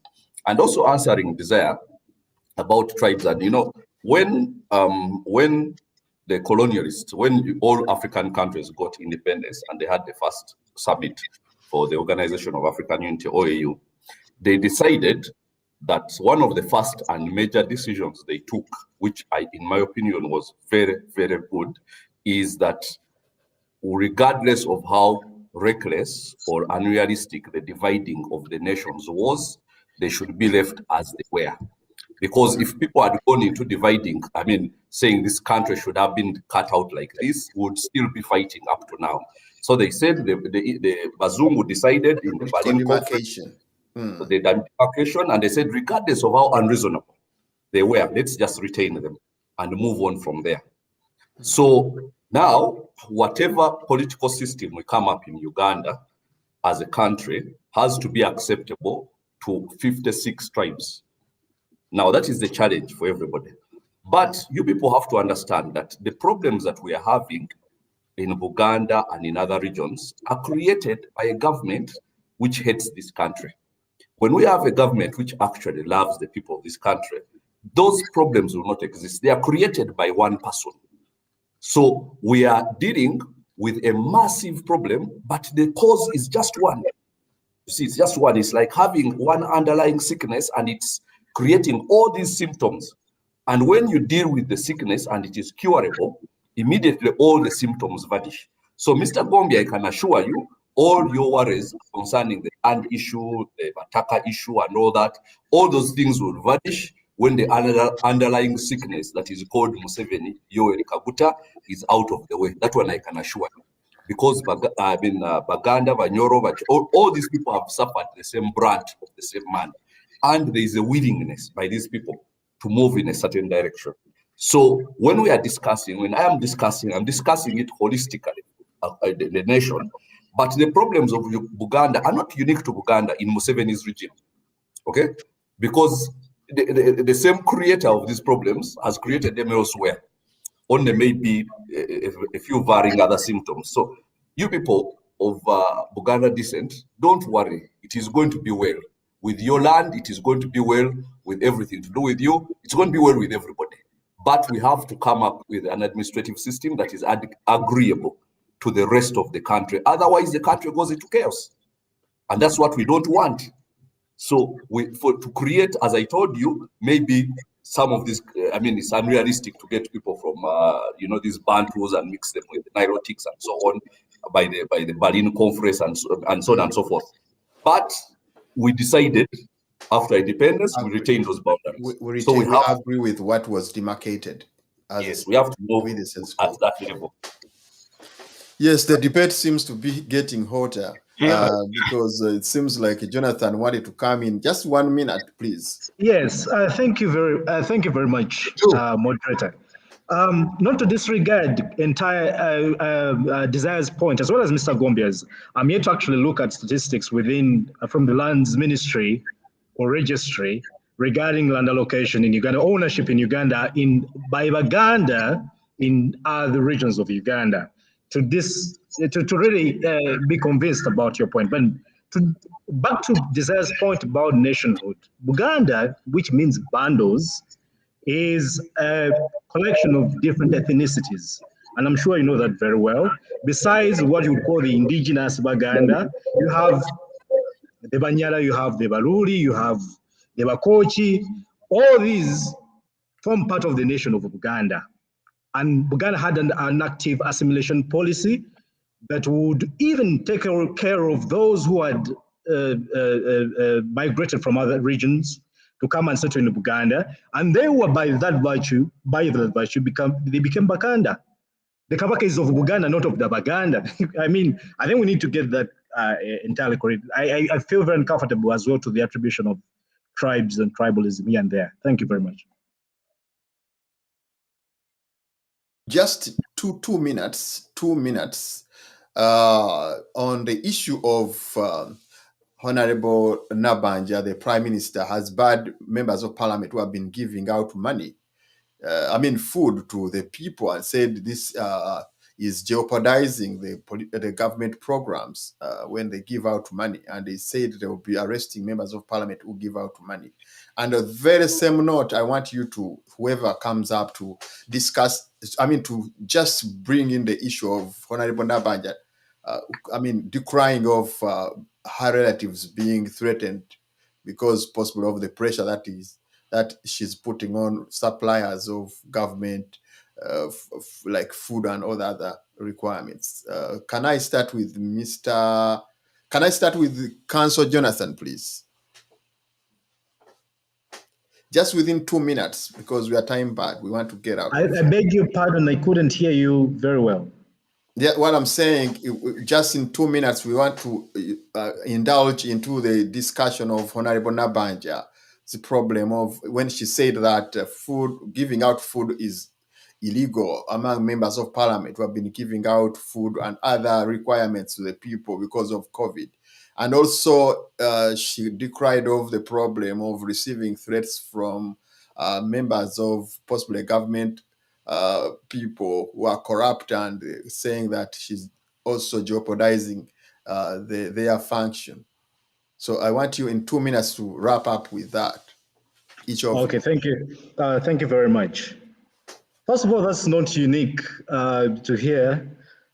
Just the other day before the elections, during the first lockdown, similar sentiments were shared by the president, and people were being beaten. Zake MP, Honorable Zake, was one of those who suffered at the hands of government for giving out food to the needy within his community, his constituents. And I find it really unnecessary for politicians who, having received billions of money by Ugandans donated to cater for other Ugandans, can now come and posture that they're the only ones entitled to provide for these people. First of all, they failed in the first place to provide the food that they promised to all Ugandans. They, according to their own records, in the Ministry of Health, they were able to distribute only food to 2 districts within Uganda, that's Mukono and Wakiso. And even then, not all households actually did receive food. So I find it very, very, very, very dramatic, if not posturing, for anyone to say that they should be the only ones entitled to distribute food to Ugandans. But this is what precisely the mafia system in Uganda has quite done, is always play a card that tends to depart people from the point of focus. You can't defocus people all the time. A time comes when people do wake up and can really see through issues, the grand scheme of things, and resort to lifting themselves out of that kind of crisis. And I think Nabanja is suffering from a bit of populism at the moment. Probably when she gets, some knuckles here and there, a few months down the road, she will be put in her place properly. I'm not very Thank you very much, Jonathan. Thank you very much. We can't go beyond that. Let me bring in Senior Gombia. What's your take on the situation that Honorable Nabanja is decrying of the threats for her life? I mean, for the relative's life when it comes to, her pressure on government suppliers.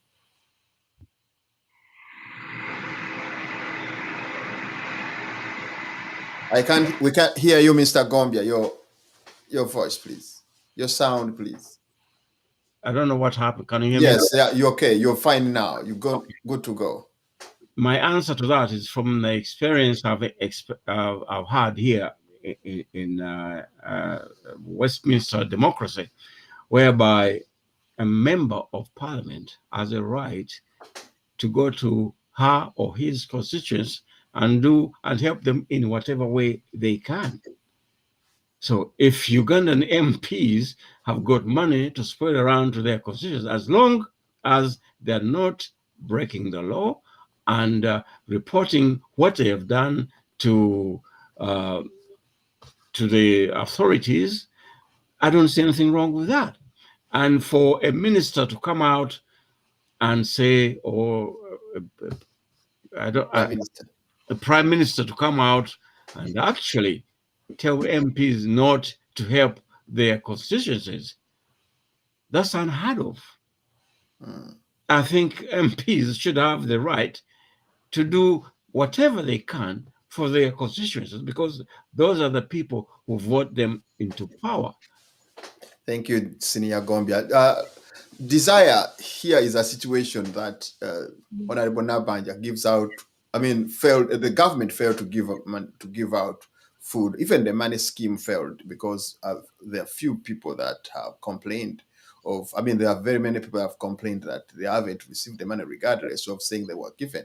Do you see it as ironical for the government or the Honorable Prime Minister to say, to bar members of parliament for giving people, and yet people are really needy? For years now, everything that the Ugandan government does has always been ironic. Like, this is not very surprising. We expected this to happen. We expected there not to be any outcomes from Nabanja's, from Prime Minister, let me give her honors, Prime Minister Nabanja's efforts. And it's now that the efforts have failed, all of a sudden there's an excuse for your failure in execution, of which your method of execution was already not calculated and was going to fail anyway. But then this has to do with prime ministers who now are receiving huge chunks of money, members of parliament who are now receiving these chunks of money, and all members of parliament have been doing a phenomenal job buying food for people. Then why are people still dying of hunger? Why are there so many people facing food insecurity? Why is it that I want to see one day members of parliament come together and say, we're actually going to build and put up an infrastructure from all the money that has been embezzled out of the people of Uganda. When will that ever happen? Like, members of parliament, you're not rich and Uganda is not a charity case. That's number one. That money rightfully belongs to the people of Uganda. You're not rich and Uganda is not a charity case. You're just a placeholder until Museveni doesn't need you anymore. And to Prime Minister Nabanja, if not this, what else would she be doing really? There is nothing. Sorry, if not this, what else do we expect from her? If not this, what else would she be doing? Exactly. So you mean it's just making herself busy as Jonathan? Yes, she's on the job at the moment. She is keeping busy, and this is where she's been put. And to be publicly, what's the word in English? Aswaza, like, when we went into this election, it was Tugenda College. Well, I have to say some words in Luganda because I don't know the direct translation in English, but Tugenda Kubalabisa, Tugenda Kolesa government. But the irony is, because always Museveni's things have always bitter comedy at the end. Museveni is making them look a fool. The simple English explanation of that is, we'll show them. Yes. Now Museveni is showing them and they're looking foolish. They're falling. Be it opposition, be it NRM, but as long as you're not in his dynasty clique, you're not looking great. And your political future is done with. Anyway, that's all I have to say about Nabanja. Thank you very much. Thank you. As we try to wrap up, I'll bring in Joseph. But before I bring Joseph, everybody, I would like to tell you that we are receiving some calls for something like 10-15 minutes. We're going to receive calls. All those that have sent the voices, please send them as quickly as possible. Just 1 minute, send that click, and then the producer will be giving them to us within the next possibly 2-3 minutes after Joseph has analyzed bringing his point regarding Nabanja's issue. Yes, Joseph, on issue of Doctor, before you go on, there's an issue I want us to settle here and now. I've heard you referring to people there as honorables. I have an issue with that, and I think I told you in my message before today. I think we're gonna solve that off air, Mr. Gombia. With great honor. Okay, yes, all right. Yes, Mr. Kabuleta, would you please come in and try to submit an issue concerning Honorable Nabanja is actually decrying of her life, the relative's life, and none of you have talked about it. Would you please, as you submit, please also to address that issue, Mr. Kabuleta? Yeah, thank you very much. Actually, what the MPs were doing was very noble, extremely noble. And I'll tell you, there are people who are saying, no, they should have given hospitals medicine. There are people who they don't need medicine, they need food. Because that's the basic. That's where it starts. Actually, a lot of people need medicine because they are not even feeding well. if they were feeding, a lot of the sicknesses for which they are taking medicine would not even have occurred in the first place. So you heard of a man who, I think it was called Katongole, who died en route to getting food from Mitiana, where that gentleman, what's it called, Zake, Honorable Zake, was giving out food, and the man died. He was starving in his house, and they have so many people who are starving in their houses. And for so many Ugandans, the only connection they have to government is their member of parliament. That's why I wasn't so angry when the MPs got 200 million, by the way, because none of them is going to buy a car of 200 million. I can guarantee you that they are not, because there's a lot of pressures down there. Actually, I spoke to one MP who told me the money touched the account on Wednesday. He told me, and it was on Friday, he told me, I can guarantee you now there's not a single MP who has even a coin on that account. Many of them are heavily indebted. The banks took a chunk of it, most of it, or constituents or things like that. They have to, because even in places which are up country where the lockdown has not bite people in terms of going to work and getting a daily earning, there's been drought in many parts of the country. So there's a combination of the lockdown, then drought. Then also the lockdown has brought so many other issues, because in the absence of transporting of food from up country to Kampala, food, the prices of food have fallen so much, and the people are becoming poor as a result. For instance, I was seeing a story on TV the other day of a bunch of matoke going for 500 shillings, a huge quota of matoke going for 500 shillings, and the man sold 2 for 1,000 shillings because he needed salt. Now, what makes the matoke become so cheap is because you're selling it within your locality where everybody has matoke. Now, matoke would get its value if it was transported to Kampala, where there are no people who are planting matoke. You understand? But now, with that taken away, it has zero value within that same locality, because everybody has a rusuku of matoke. So now, that being said, the MPs actually were doing a very noble work, because for most of the Ugandan people, the only connection they have to come, because all the social services collapsed. The hospitals collapsed. I mean, there's not hardly anything there. You will not go to anybody. RDCs are just state functionaries. There is nobody who you can go to as a Ugandan to get any connection to government apart from your member of parliament. So members of parliament are acting as administrative officers, acting as legislators, and all these things. So that's why I wasn't even so angry about their 200 million. I know what they go through in their constituents. They have to distribute here and there and what. Otherwise, you look callous. Now, the reason the government stopped them is because it's a battle for populism, as the lawyer man said there. Nabanja is suffering for populism. That's why she's now crying, oh, people are persecuting me. Oh, that's just Katemba, really. She's just, it's very irritating, by the way, because we are going in a bad time. She failed to do the simple duty of distributing money to people who had been allocated. Then they come and give us an excuse that some people were double, were paid twice the amount because somebody's apparently double-clicked. I mean, what kind of rubbish is that? So she fails in simple duty, and then she's posturing and trying to be populist. And then when MPs come and actually doing some work, helping people, then she sees they are stealing the show. So they must be stopped. And it's all about show. Remember that, it's show. So when somebody, if you have the power to stop somebody and he's stealing the show, go ahead and stop him, because you want to steal the show. So now she's crying foul the next day. And by the way, she's making a very big mistake. She will not be prime minister for long if she continues along those lines. I know the reasons for which Museveni appoints people, and has nothing to do with anything Nabanja is doing. So if she continues on that trajectory, she might not even last a year as prime minister. That's a warning to her if she's listening. Thank you very much. Thank you very much. Mr. Kombia, you had within 1 minute, yes, as we wait for the callers and the voices. Mr. Kabuleta, can you tell the audience what 200 million Ugandan shillings, what type of car can it buy? And do you have an example of any MP who's bought a car from that kind of money?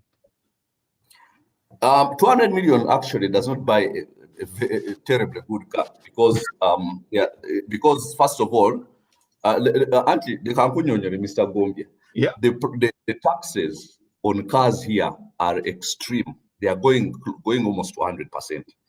So what 200 million, the equivalent in pounds, would buy in the UK is not the same as what it buys here, because much of it goes to the government anyway. If you bought a car of that much, that's number one. But number two, they are not buying those cars. They are not. They actually not. I know. Not many of them are. And also, you have to know that a lot of these MPs after the election are heavily indebted, because Uganda's politics is so commercialized. People are not voting for somebody unless he gives money. And I know so many MPs who I was speaking to an MP who got elected, and he was very angry with the electorate because they had squeezed every nickel out of him to get elected. So when he finally crossed the line, he said, these guys, I don't feel anything for them, because they made me, have to mortgage my house and what to get to this place. So he was angry. So now when he goes there and gets his 200 million, the voters have already gotten their share of that by squeezing.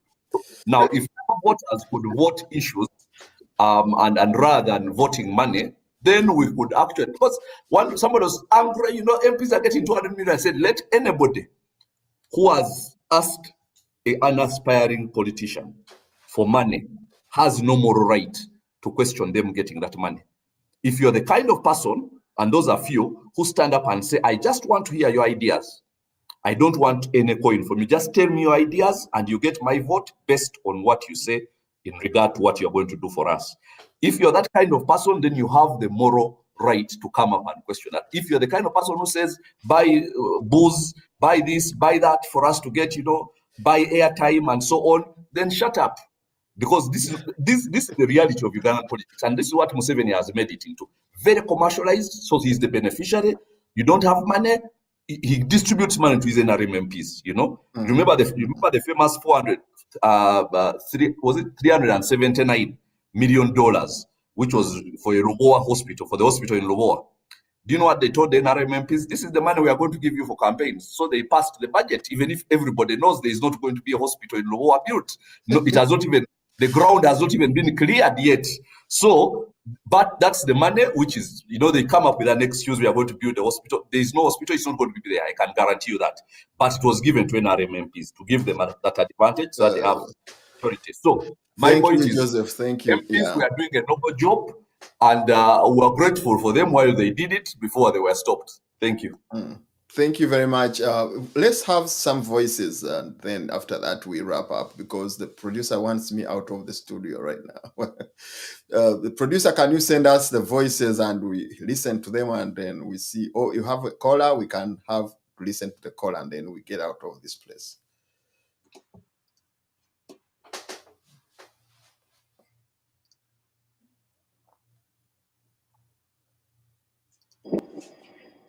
Yes, our host, Dr. Katerega, all our special guests, from Mr. Kabuleta to Mr. Gombia, the Council, and Desire. Nyowa atenyi, hangiriza mwejukuru wa Kabarega, hangiriza omwana wa Bunyoro. Kabuleta, nkwendo obaze ebigambo mu Bunyoro, akiri, ebigambo kabibiri bisatu. Yes, because oli mwana wa Bunyoro. However, my request to you, Mr. Kabuleta, please, you on the course. You know this thing because you on the ground. I request you kindly, please, fight for all these battles, both internally and externally. We cannot accept this. Our identity is on land ownership, and all identities depends from the blood. Amagaita gaitwa kugatwara because we are not observing this thing by practical. Thank you. Thank you very much. Thank you very much. And if we have other voices, would please play them. And for you, Mr. Kabuleta, there you don't get the point. You can't say the member of parliament are doing a noble cause to give out food. Instead, they are training their constituents to be paupers, beggars. just like the president does, where he goes and gives out envelopes, yellow envelopes every time he goes to meet the people out there. So I don't support them. How long are they going to maintain that? How long they are going to maintain that?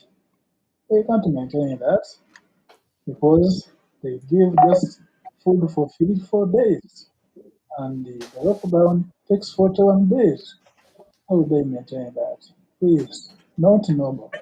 Not normal. They will just come out with resolution how to enable the people go out and work as they maintain the SOPs of Corona. Thank you. Thank you very much. Thank you. Thank you. More callers or more voices? UNAIM for the wonderful show. Thanks, UNAIM, for the wonderful show. This is Tyler Abdul. What has caught my attention today is that we were nations and not tribes before the colonialists came. Thanks and big up. Yeah, thank you. And about the Nabanja issue, there is no way the government can give money to its citizens. Yes, in the last lockdown, people contributed money, but the government instead embezzled the money. So there is no way the government can then give us the money that we already have.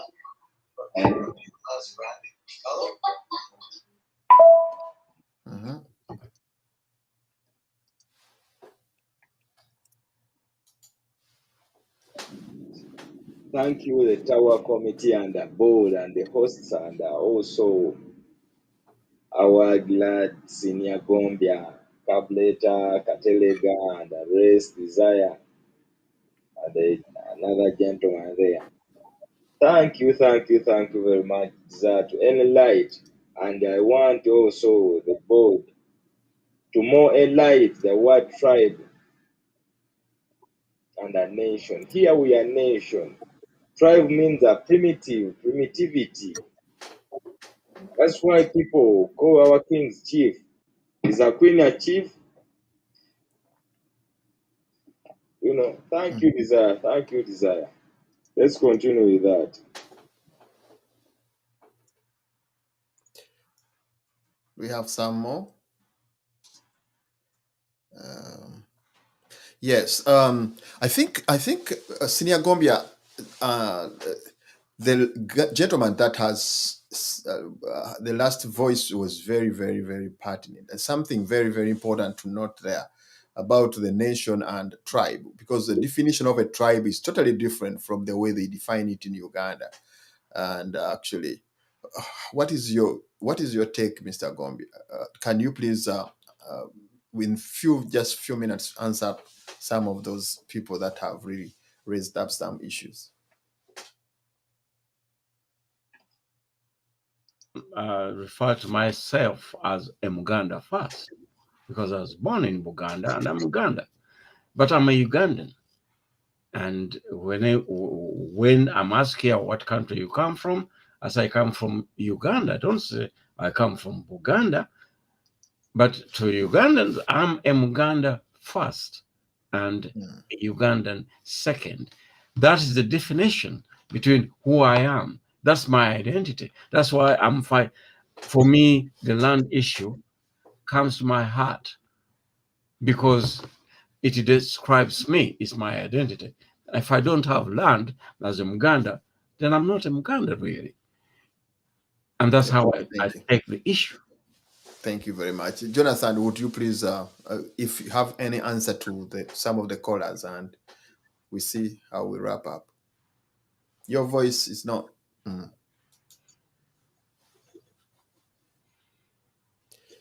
Can you mind your sound, please? Yes. Wonderful show. Hello, UNN. Thank you for a wonderful show. Our guest and all the panelists. Yes, Mr. Kabuleta, Joseph. This is your man, Mutumba Salam. I'm watching and I'm on ground, Uganda, Kampala. Yes. For the issue of tribes that I had you people discussing, it's as if this government has taken us back to state formation. But what I'm asking all the panelists and all the people that are to discuss about that issue, that let us all harmonize. Let us harmonize. Yes, you discussed professionally, but let us encourage each other to harmonize, because the issue that we have at hand is one, and that is Mr. Museveni. And the moment we get rid of him, we shall sort out other issues later. Because, as Mr. Kabuleta said, we have only one problem, and when we get rid of that problem, we shall actually sort out the issue. Anyway, thank you very Yeah, much. And I'm still on.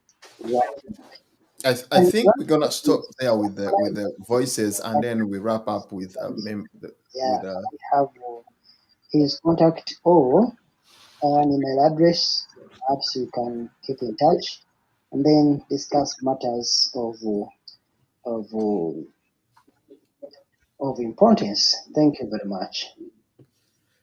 All right, thank you. I think Jonathan, within 2 minutes, please answer the questions, and as we try to wrap up.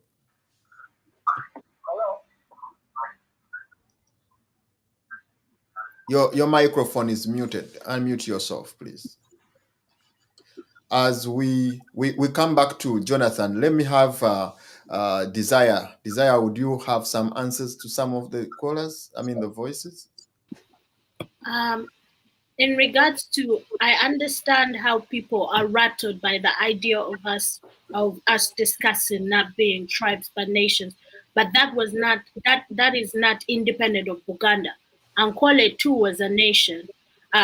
They were chiefdoms in Acholi and Karamoja. And on the issue of harmonizing and getting rid of our one problem, Museveni, yes, I do agree we should harmonize and get rid of our one problem, Museveni, but let us not underestimate how big of a problem it is and how deeply rooted Museveni has sinked into Uganda and how much we have to get rid of. So some of the issues that we're going to discuss are going to make many people feel a certain kind of way, but in our discussions, let's always be open to changing positions, because that's one thing I think as Ugandans we're going to need a lot of. Changing positions, because what's happening is we're trying to get rid of someone who has infiltrated the system, not only in 1986, but as early as or even before 1980, we're talking about 1970. So we have a lot to undo. It's not just Museveni, the one problem, get rid of it, done, and we'll deal with everything later on. As we get rid of Museveni, it should be the time that we get rid of everything that is Musevenism, because that has even seeped into the people who even have nothing to do with Museveni, but might even take on Museveni's ways. So can you, as you say bye-bye to viewers as we try to wrap up? Oh yeah, it was, I appreciate being on this panel. It was really, I really enjoyed the discussion. I've learned a lot. And as always, I'm grateful to be here, to be able to share, learn, and grow. Hopefully, as we build up to a different way to govern our country, let's keep having these conversations. Information is power. Not even just information, but educating yourselves means educating all your descendants to come. Let's keep informed.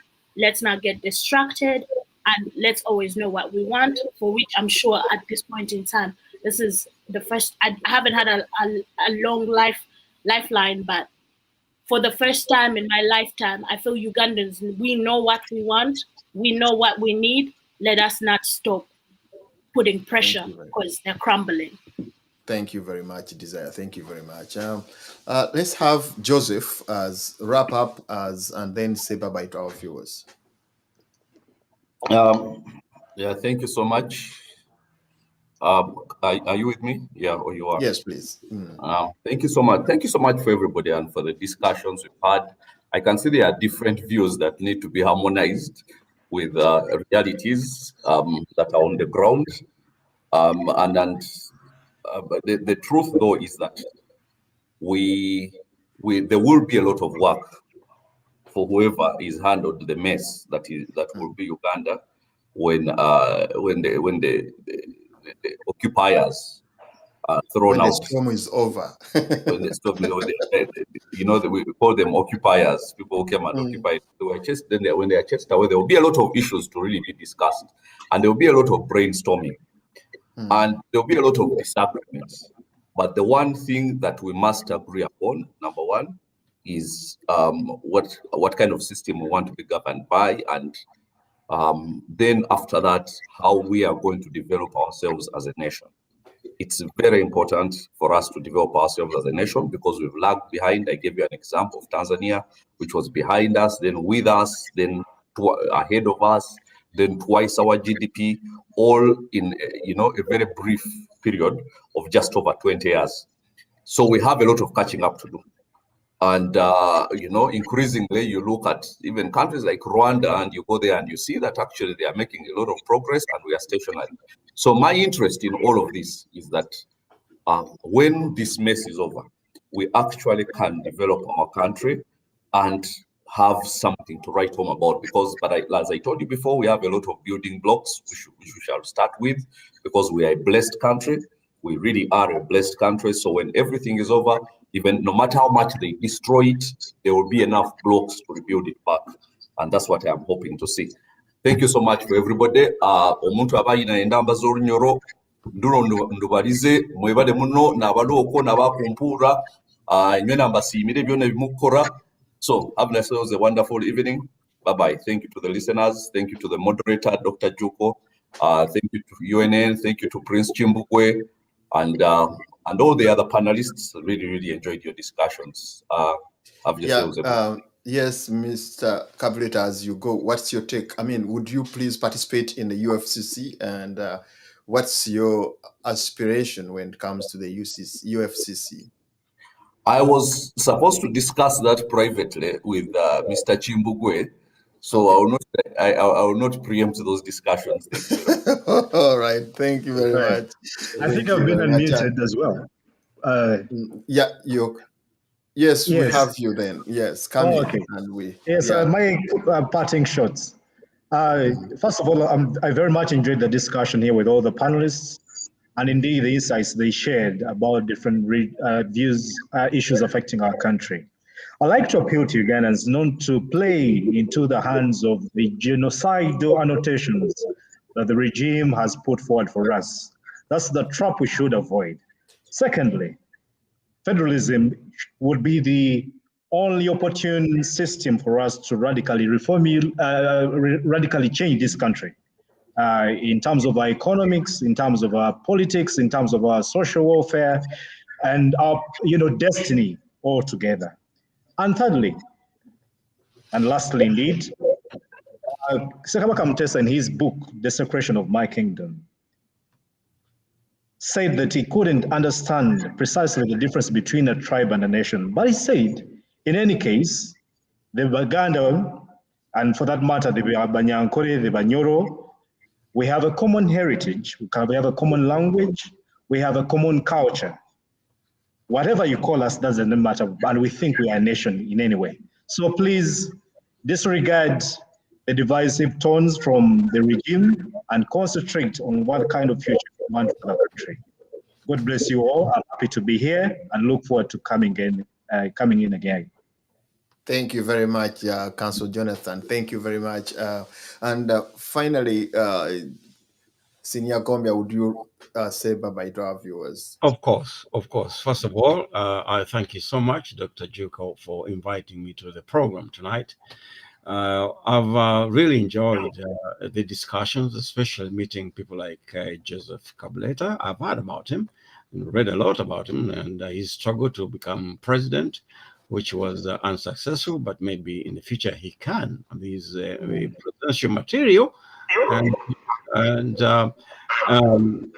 with D, we're always in touch. And Mr. Jonathan, first time to see you here, but you sound very, very, very capable in whatever task you're being given. Maybe let me end by saying this in my language.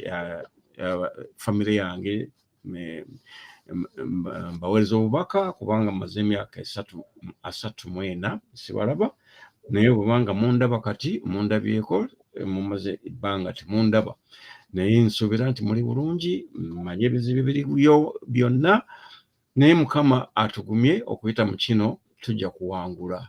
Kikulu tukulembeza kuwangula. Tetusobola kugamba nti tujja kusingibwa. Mu buli ngeri tujja kuwangula. Mwenna mbatumidde abaagalwa bange mwenna. Thank you so much. Mr. Gombia, as a chief in editor-in-chief of the UNN newspaper, would you comment about when are we receiving the first shot of the news? We're supposed to come out at the end of this month, but there is some leaks that when it to us on our email address as it is written down on the screen, that is ufcc@getunn.com. Please don't forget to write to us. Don't forget to call us in case of anything as we try to discuss or to bring out our issues, Ugandan issues. Please contact us at ufcc@getunn.com. Ladies and gentlemen, we cannot go beyond this. We thank you very much for your participation and we wish you a happy weekend as well as a new week. God bless you. Thank you very much. Bye-bye.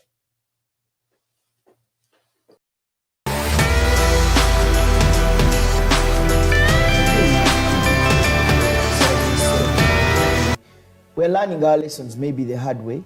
But Joseph, let me draw you in the conversation of admissions in different hospitals. Agatha hit on it. The problem is there are so many hospitals currently where you have to deposit at least 15 million upon admission. Some hospitals charge 5 million shillings a day. Someone tweeted and tagged me and said that their patient died, but they have refused to give them the body because they have not been able to pay the 25 million that the hospitals are demanding. The situation is really dire. In public hospitals, most of them are full, and other people are complaining that it's for sale. You have to pay some little money to get you onto the beds. It's a crazy situation. Do you think government needs to come in and manage the hospitals? Government have been the biggest beneficiaries of the COVID. These people are just catching up with the whole beneficiary thing. There is not going to be any serious solution from government. Let's be honest about it. It's like we don't live in Uganda. Here is the thing. Since COVID started, there's been a lot of profiteering, and not from hospitals. Hospitals have only just gotten in on the act. Okay, there's been plenty. Right now, I'll tell you this. If you fly from Kenya, you have to have a COVID test certificate. You fly into Uganda, a flight which takes less than 1 hour, you have to come here and pay 250,000 shillings and to test you. All the people with whom you were on the plane were tested. It is a money-making venture. It's only in Uganda. If you come from Uganda with a negative COVID certificate and fly into Kenya, nobody is asking you to be tested. But Uganda, because we've seen the opportunity for money, somebody comes up and says, we have to test you here, and you wait a certain number of hours before we clear you to go. But you had a test from whichever country you came from. Those tests are valid for 72 hours, for crying out loud. There is no flight that lasts 72 hours, so there is no need for that test, but somebody is making money. Everywhere, people are making money, and you've had that, and it's a whole, there is a lot of COVID profiteering. And now once it goes into the profiteering, then everybody wants in on the act. So the hospitals are just getting in on the act. I mean, by the looks of things, it would be cheaper. It will soon be cheaper to treat cancer than COVID. I mean, where is the logic in that? There is none whatsoever. But because people see this is where the money, so first deposit this amount of money, first do what? Let me tell you something. And then even when you deposit the money, what treatment is being given for COVID? If you need oxygen, that's a totally different thing. And maybe there you really are at the massive. But what treatment is being given in those hospitals? And what is it worth that amount of money? People also have to gauge themselves. You see, when Ona is saying his children are scared, you think I can let my children watch this news where it's talking about COVID from beginning to end? They don't. I stopped watching news in March 2020. Because I realized the only thing people are talking about is death. Me, I'm alive. And I'm still alive. I'm still in town.